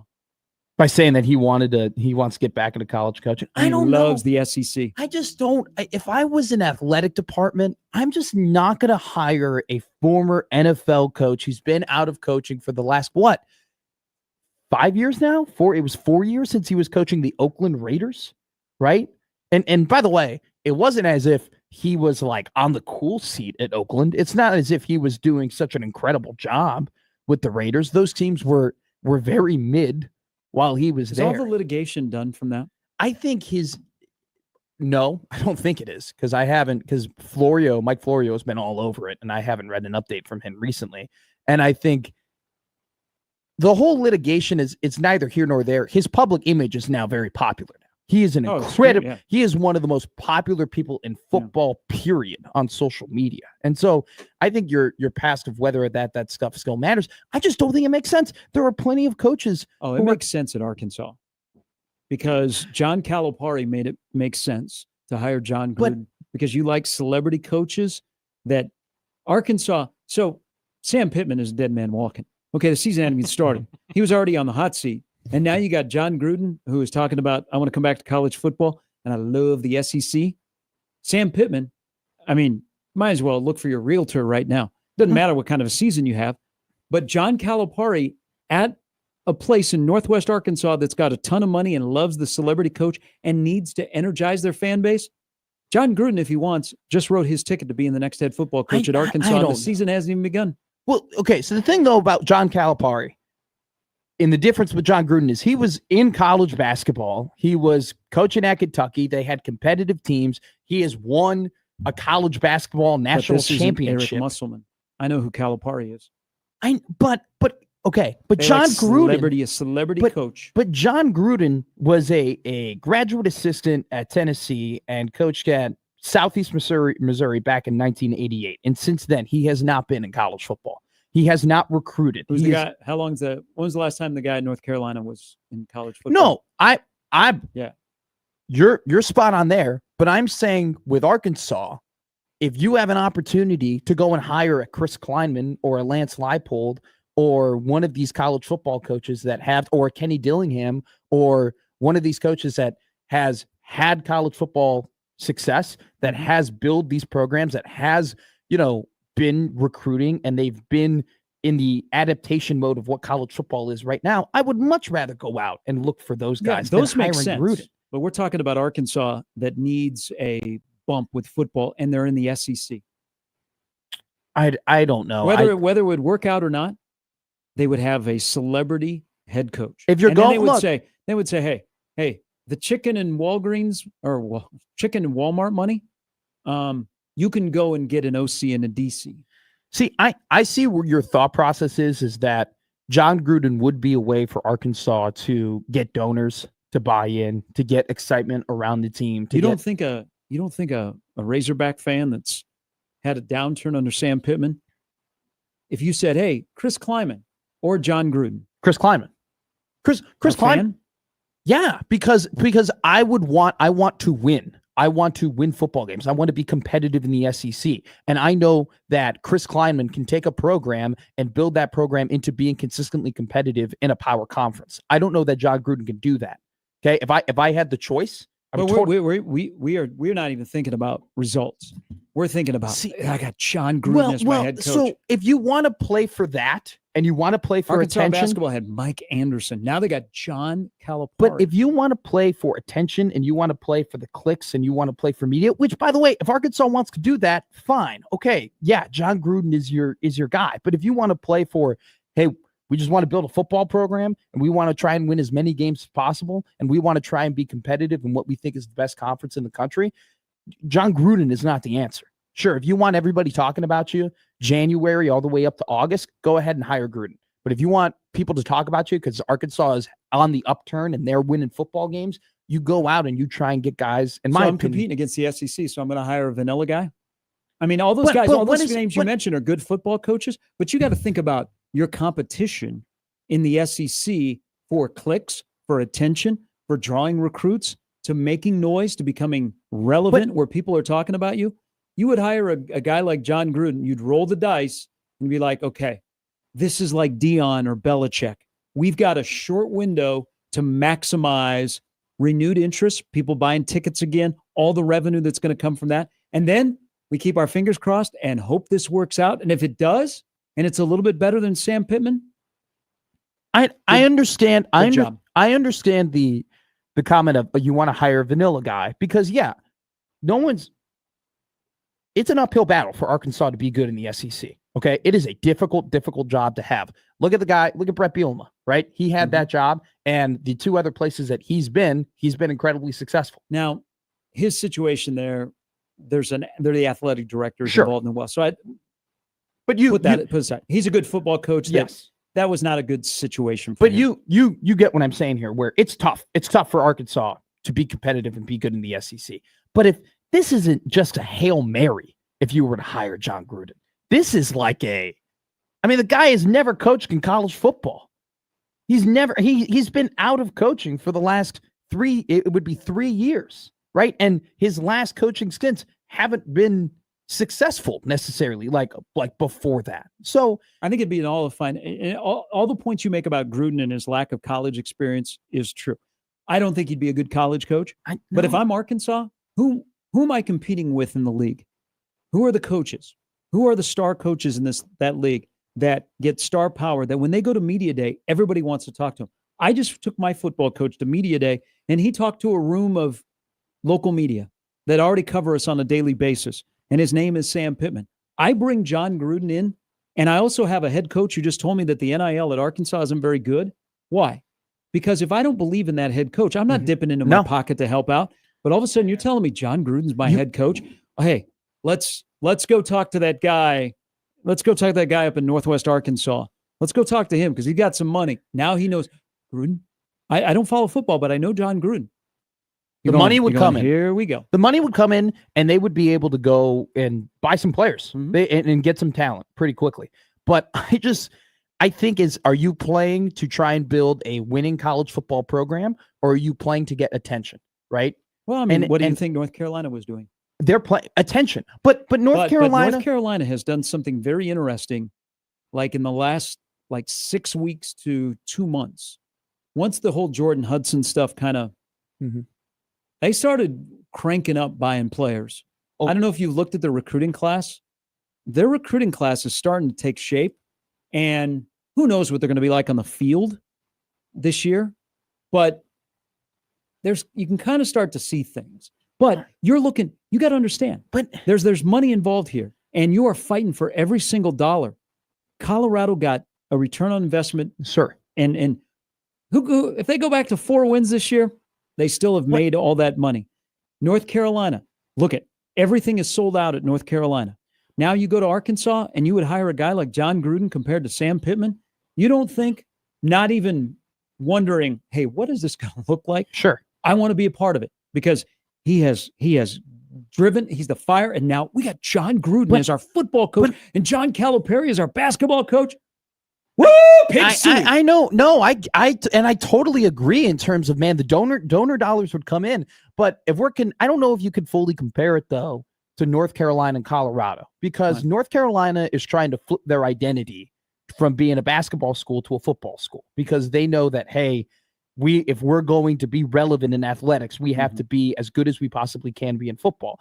And when Colorado hired Dion, they were, transitioning into different conferences, coming off of just a terrible run of losing a bunch of games. People are wondering what the hell happened to Colorado. It's a joke of a college or a football team now. Like, they were getting zero attention. And so they hired Dion. You bring all that in. Arkansas's in the SEC, right? Like, Arkansas is there. Arkansas is in the best conference. Arkansas doesn't necessarily need to flip an identity or need to now they need to fight within the conference, but they are going to be around and they are going to be at the Super League and at this table because they are in the SEC and they are a regular of the SEC. You got to just go and win. You just got to be competitive. You got to build a program. But I think it's just different. No NIL. See, a lot of it has to do with the head coach, and you're going to bring in another vanilla guy? I don't know, though, if Chris Kleiman's vanilla. Chris Kleiman's a winner. Kenny Dillingham has done a great job with the NIL and getting money and being able to raise that money and spend that money. I think I mean, it also, I mean, those are great names. I don't know why they would ever leave their respective places. Good point too. Your job was open last time, and your top candidate was the offensive line coach at Georgia. Yeah. You have to sometimes realize, okay, what do we got to do different? You always say hire the opposite of what you fired. The complete opposite. Yeah, that doesn't. And you would, because you're going against the Lane Kiffins of the world. You're going against the Hugh Freezes, guys that have baggage. But you know what? Guys that are known that when they walk in a room, people go, know that guy. I just don't know if I can justify, though, hiring a guy who has never coached in college football before and just stick him in the SEC. And I also question, like, once again, the demographic of kids that he is coaching is so much different from the demographic of men that he was coaching in the NFL. And I think John Gruden is a great social media guy, and people my age look at him and they laugh and they think it's funny, but there is a certain amount of respect for that. But also too, like, I wouldn't be surprised if after 8 weeks and they're not winning, that you could definitely be like, this shtick is old. This is not good. And if Arkansas goes ahead and they hire John Gruden and they get all this money and all these donors donate and they all come in and they go 4-8 again, or they go 5-7, and it just doesn't work out, then what do you do after that? You know, you have now embarrassed yourself. You have convinced your fan base, hey, please donate all this money, give us all this money so we can go ahead and win. And then you don't win. It's almost as if you're like, all right, where the hell do you go next from here? It's just too much of a Hail Mary. It's too much of a risk. And it's if it doesn't end up going well, you end up with so much egg on your face. Yeah, but sometimes you gotta take stock of where you are. But you hired John Calipari. You've done this before. That is so much different because John Calipari won a college basketball national championship. But why is John Calipari at Arkansas of all places? Because they paid a lot of money for him to be there and they wanted a big name. But you're paying a big name who is in the sport, who is doing that job currently. So you've already opened the door that you could do it again for this sport that is the sport that you need to be good in. This is like Arkansas hiring John Gruden to be their football coach is as if Arkansas basketball hired Jason Kidd to be their basketball coach. It's a guy with zero college basketball experience, but hey, he's known, he's a really big name, and he's been semi-successful in the NBA. That's what the comparison would be. If Arkansas hired a guy like Jason Kidd, it'd be like, what the hell are they doing? That's a big name, I guess, but he doesn't necessarily have the experience or fortitude or sorry, not fortitude, but merit to build the program. I know what you're saying. I think by the way, I think it could happen. I definitely think it could happen.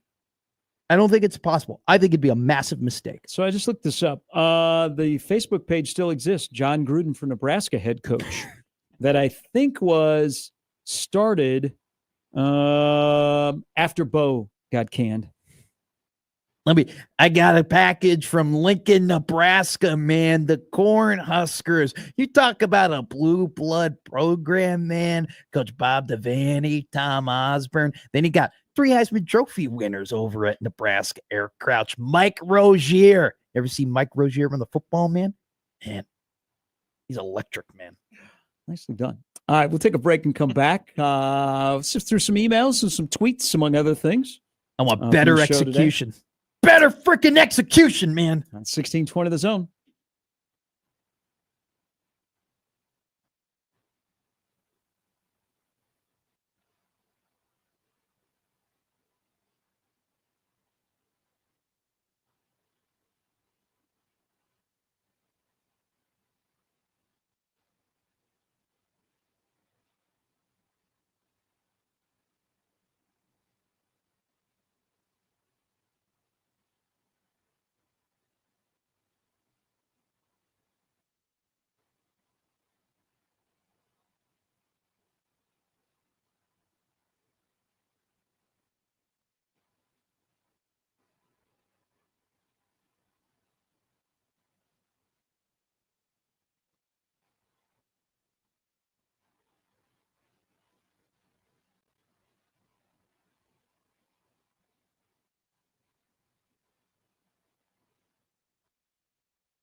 Are we Iowa? I hope not. Peter, are we Iowa? I don't want to be. All right. Is Iowa afraid of Nebraska? I don't think they are. It's because they beat Nebraska 9 of the last 10 times. I don't think they're afraid of them at all. What's Nebraska doing? Are we posting all these different videos of 5-yard outs and very basic passes that our quarterback is making, and we're all freaking out about it? Tim Lester's year 2 offense in Iowa City will be kind of interesting. I think they will continue to grow. Gronowski had a rough scrimmage on Saturday. The video that was being shared. Welcome to the Big Ten, where you got coaches that scheme against you and defenses that are fast and cornerbacks that have a closing speed. But that's for the season. No. I think Nebraska is becoming Iowa. And I think Iowa will look at us and go, I don't recognize you guys. Nebraska, how? We've talked more about punters than we ever have before. In the first couple of weeks of camp, we've talked about punters. We are becoming Iowa. And that's okay to admit out loud because special teams may no longer be a headache. We are fired up about punters around here. They are fired up about punters in Iowa City. They are exceptional in special teams. And now, when your head coach says, that's my favorite part of practice, Nebraska is becoming Iowa. Look, I respect the position, and I understand the importance of punting and field position in the Big Ten. Punting matters. Have you seen the sweatshirts? Punters are people too. Yes. For the brand. You got a punter yesterday. His first punt was 57 yards. Well, yeah, but it was 57 yards, and the guy had nobody back. No gunners were back there because he kicked it so far, so fast, and it had not enough hang time. And so the returner was able to get 15 yards. And our special teams yesterday actually looked atrocious. And we were missing tackles. Fix it. We're missing tackles. Well, Hightower's got to fix it. He's the only one that they kept from last year's staff to this year's staff. No, I respect the position. I respect field positioning. At the same time, you're never going to get me super excited for punting. You shouldn't be punting. You don't want to be punting. Punting is not a good thing. Sometimes you have to punt. If it were up to Matt Rhule, they would never punt at any point this season. Whoa. Just go for it on 4th down? No, I mean like they would score on every Archie. single drive. I like Archie. Where's I want that Archie from? to stay here a long time. I like Archie. What is that, your Grease impression? Tell me more. Does he kick with his left? No. Tell me more. No, he kicks with his right. That was pretty good. It's a show that you probably... I definitely didn't watch. Okay. Growing up, probably. Archie! What do you know about Archie? I got Archie. What happened to the punt? You know, bring Archie here from Australia, and we have 4th down. We just go for it. What the hell? You sound like a Massachusetts mother.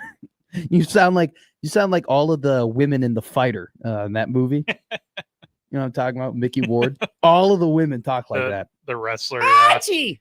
She's a Splenda baby. All in the family? Do I have him a shot here? No. Okay. You have no shot. Okay. I tried. I thought it might be an Urkel thing at first. An Urkel. Archie Bunker? No. Okay. All right, I tried. Oh, I know Archie Bunker. I tried. We did do a guess the movie Power Hour on Saturday. You know what that is? It's a great YouTube video where it's an hour long and it plays like a song of a popular movie, and then eventually it'll show the movie. And if you guess what the movie is, if you guess correctly, you hand out a drink to the person you're playing with. And so, Johnny B. Good came on, and immediately I go, "Hey, Back to the Future," and then you hand out a drink. I dominated. And I felt good about myself being on this show, being with you, because you know a ton about pop culture. I've felt a little bit bad in what's lacking in terms of pop culture. That boosted my confidence. That made me feel great about myself. Speaking of pop culture, I have a question. Yep. Because it's that time of the year. You have Rush going on. Fraternities Yes. and sororities. God, can we stop it with the songs or the dances, the sorority dances? No. Oh my God. My TikTok Oh. is back. Oh my God. So Yeah, I'm sure this you'll will be love it. this will be another move in Lincoln where don't move into Phi-Sci. So I because I was watching the car to make sure it didn't get a ticket, Yeah. where Phi-Sci is located in Lincoln, it's just surrounded by sorority houses. So I had an interest in watching what they were doing. You're taking a gander? Because I was on the TikTok and I was watching them make TikToks. Okay. And I was like, I got to see this ritual. Okay. There's an abundance of them. They're all dressed up, all the young ladies in Lincoln. Yeah. And they're doing the dances on the lawn and whatever else they do. I have no idea. But you can't be oblivious to it. You can't be like, Yeah, you got to watch it, It's right? right there. They're putting on a show. It'd Okay. be rude not It's a to full watch. production. Yeah. So Bama Rush is the big one. Mhm. Okay. It's just off the chains. But we're just starting because I think this is a big week in the Rush world. Yeah, the week before is always. This is where you've done your research before you get Mhm. onto campus, and you've been very contacting these intense. people. Yeah, and then you get down here, and there a lot of the people who are back on campus right now are preparing for Rush. So your TikTok has a lot of videos, people dancing in front of their sorority house. I would like to know how sororities decide who gets to be front and center in these videos. Oh, it's got to be if you danced in high school, right? I will admit They because all dance. They're Well- all like these videos are. oh, They I- all Hey, I would think about joining a sorority. no, you. Well, first off, you can't. That's true. You cannot. You physically can't. Could I be a house dad? Yes, you can. I'm sure. I mean, I know probably that get a sweet room all to yourself. my buddies who were in fraternities, they're like, yeah, we just had like an older guy, like he'd just kind of take care of the house and he'd make us food and like, made sure That if sounds like a anyone was nice drunk, he life. would pick them up and he That- would make sure they get to their room. So Chuck part of Phi Psi, Yeah. they had their house dad last year was like a single, he was like 40 years old, still trying to figure things out. And, he did some cooking, Yeah. not as much as like, got guys in that house took care of themselves, but he just made sure that, the lights were on, things were locked, nothing got stolen, just kind of look over. He had a pretty good gig. I was about to He say, was, there- like, just Yeah, like I very- mean- he was like a super chill dude. Yeah. He was trying to, he really had to figure out what he wanted to do in life. Just I imagine good- free good- housing, no rent, no yeah, nothing like that. Good dude. He was like a 40-year-old house dad. And I'm like, all right, I could, hey, make Gary- me a little bit younger, hanging out with the 20-year-olds. I was going to say, were you like, you taking applications? You need a partner? I could be running that poker room at some fraternity houses. Well, that's illegal. Isn't that a gambling scheme? Yeah, I'm sure like that. The Isn't that literally the fraternity there are houses laws that- against the that? fraternity houses that are closer to Harper Schramm Smith, I'm sure do that. No. Not the ones I'm familiar with.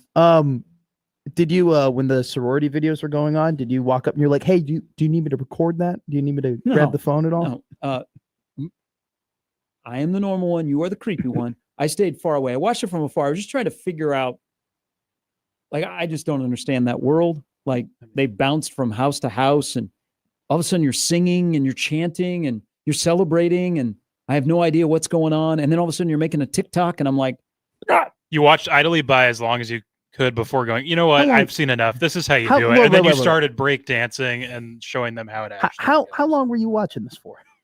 well, we're moving in and out. Okay. So like you can't. It's like right there on the lawn across the street, and it's like a huge gathering of either young ladies that belong to that Sure. sorority or they are trying to, they're going through Rush.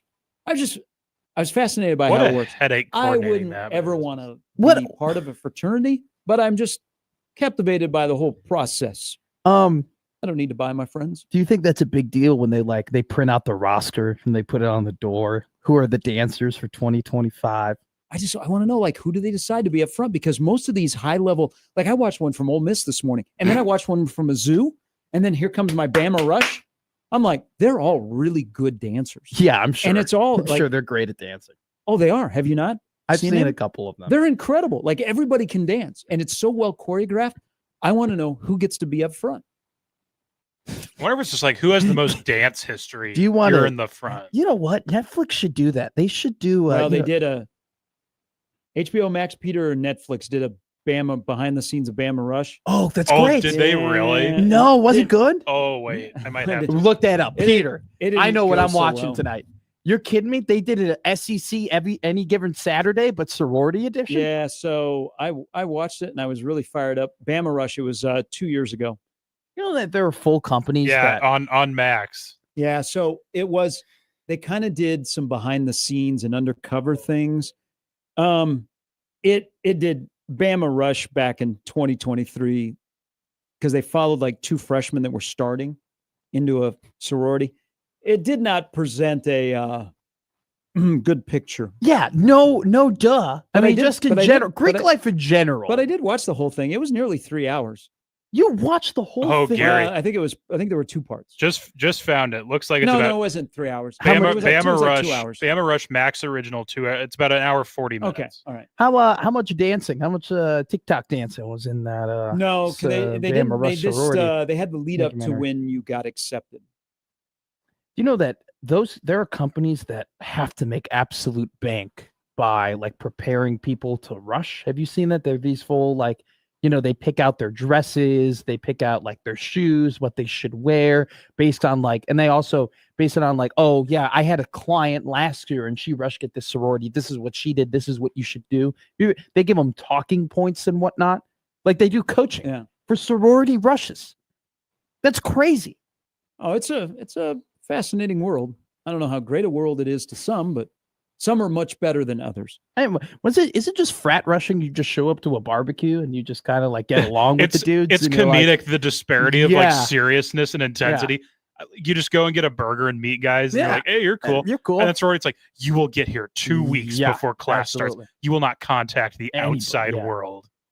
It's insane. So people said, were you ever in a fraternity? I'm like, no, but I broke many windows at Sigma Nu. You did that? You broke yeah, the windows 'cause- at Sig Nu? Yeah, because we had a snowball fight. And so it was the Nyhards against the frat guys. There was Made the front page of the Daily Nebraskan. It's pretty awesome. wait, you made the front page of D. I did. Okay. I didn't, but the snowball fight did because there was considerable damage. How much damage is there from a snowball Oh, fight? like $4,000 or $5,000. Were you throwing ice at one another? What the hell? What type of snowball fight We was had this? great aim. Then it doesn't sound like it if there's a $4,000 to $5,000 worth of damage. There was windows broken. There was like a fight. It started as a fight, and then it just escalated. So it was the opposite of Buddy the Elf. It was, in that one, it was a fight. It turned snowball fight. It was on the front page of the DN the next day. It was pretty exciting. That's crazy. That's pretty awesome. That's awesome. I'll give it to you. That's awesome. Still barbaric that there was $4,000 in damage in That seems on the snowball low fights. end. There's just, there were like quite a No, few. I've been in many snowball fights with $0 of damage. There was like apparently, I was told this, that a stained glass window was broken at the Sigma Nu place. Haha. Jokes on Sigma Nu. They're not even open anymore. No, there's a big old possum. There's in that house. There's a video of that, dude. What would happen is like later in that spring, I became friends with a lot of guys in that house. That's sick. So like, hey, why don't you come on over here? You know, I was actually recruited by Sig Nu. That was Yeah? the only fraternity that because I wasn't going to rush. And they actively recruited me and I had no idea. And I go, okay, cool. Like, yeah, I'll come to this event. And we go to the event. And I'm like, oh, so what's the deal with the house? You guys got a house? And they're like, oh, no. We have not had a house on this campus in And they quite had some that time. house. That house was awesome. It's a big house. Yeah, it's it was still like awesome. really good. Is it fully torn down yet? I They haven't, They I haven't built checked in a while. They built a building right next to it. I think it's a church. They built a church like right next to it or some sort of like service center. There was rumors my sophomore year that they were going to get that house back, that they were coming back and they were doing a lot of work. And then I think it just kind of fell apart.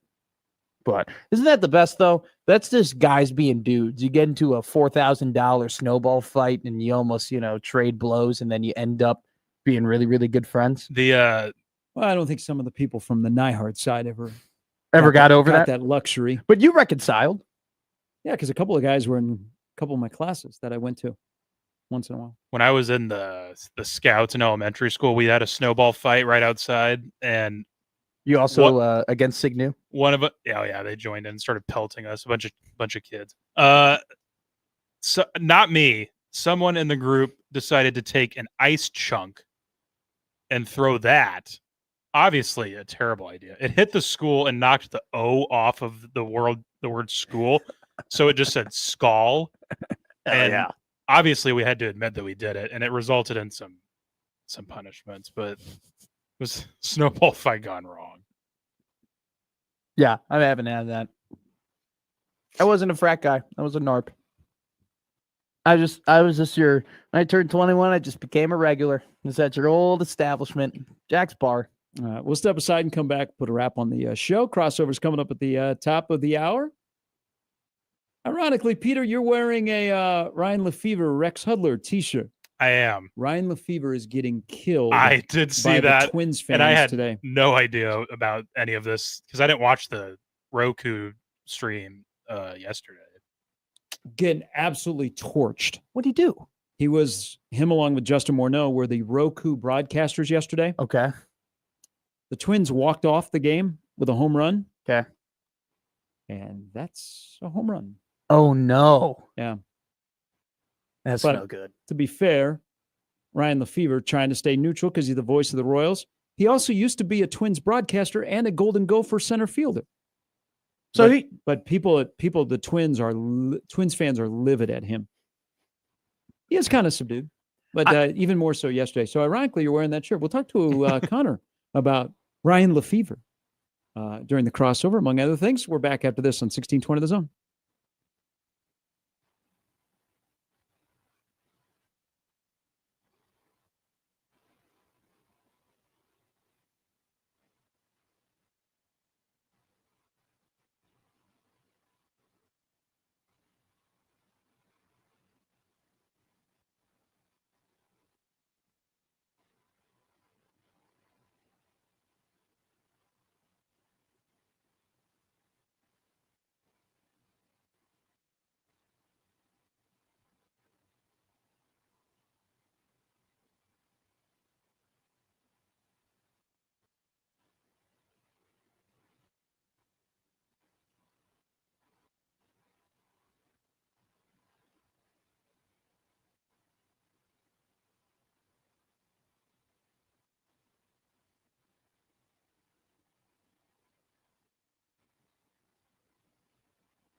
right.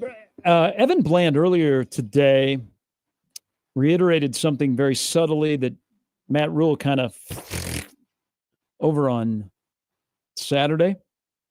Tristan Alvano staying in the competition to be a super toe. I like it. I love that they have 3 kickers.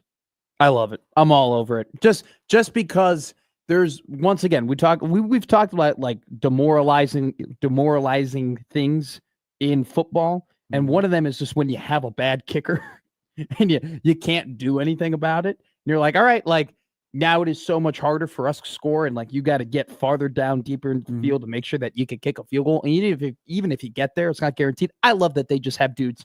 Hey, if Rhule doesn't, we'll see. If Rhule doesn't kick it, we can throw out Cunanan. Cunanan can't do it, you can throw out Alvano.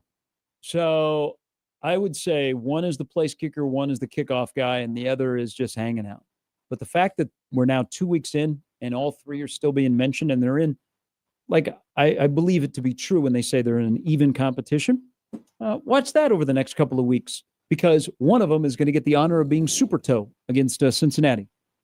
Super toe. Super toe? Peter? Super toe?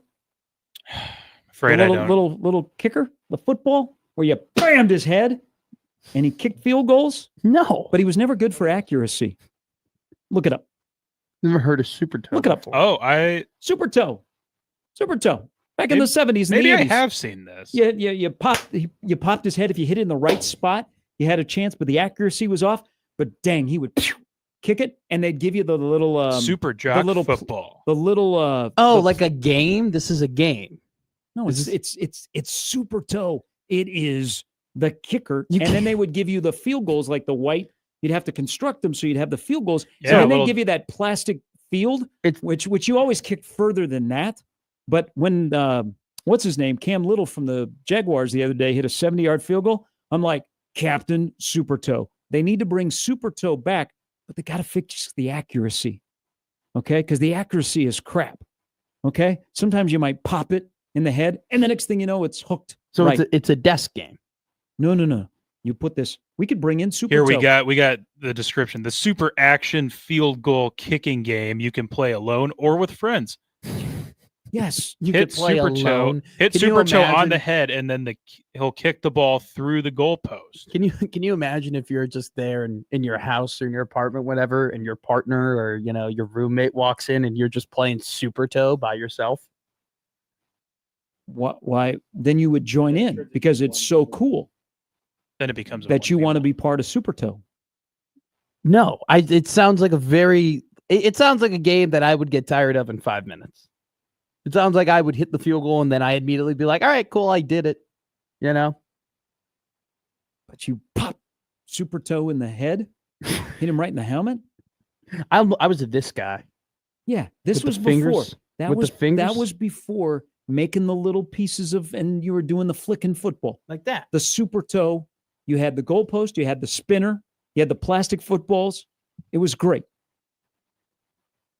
No. You just you either slammed it hard or you just pushed down to make a little field goal with Super Toe. I was the kid in school that I was really good at making the paper footballs. Like people would come up to me to be like, Matt, we need your footballs. And I do like the origami folding and everything like that. I was a champion back in 3rd grade in paper football. I was a stud. Maybe I'll buy Super Toe for you. Maybe that'll be your Christmas gift. Rock'em Sock'em Robots and Super Toe. Then get the game Cooties, because the same company that made Super Toe made the game Cooties. What's Cooties? Oh, I know that one. What? Don't touch the lava, but it's a desk game. Stay away from that one. All right, crossovers coming up next.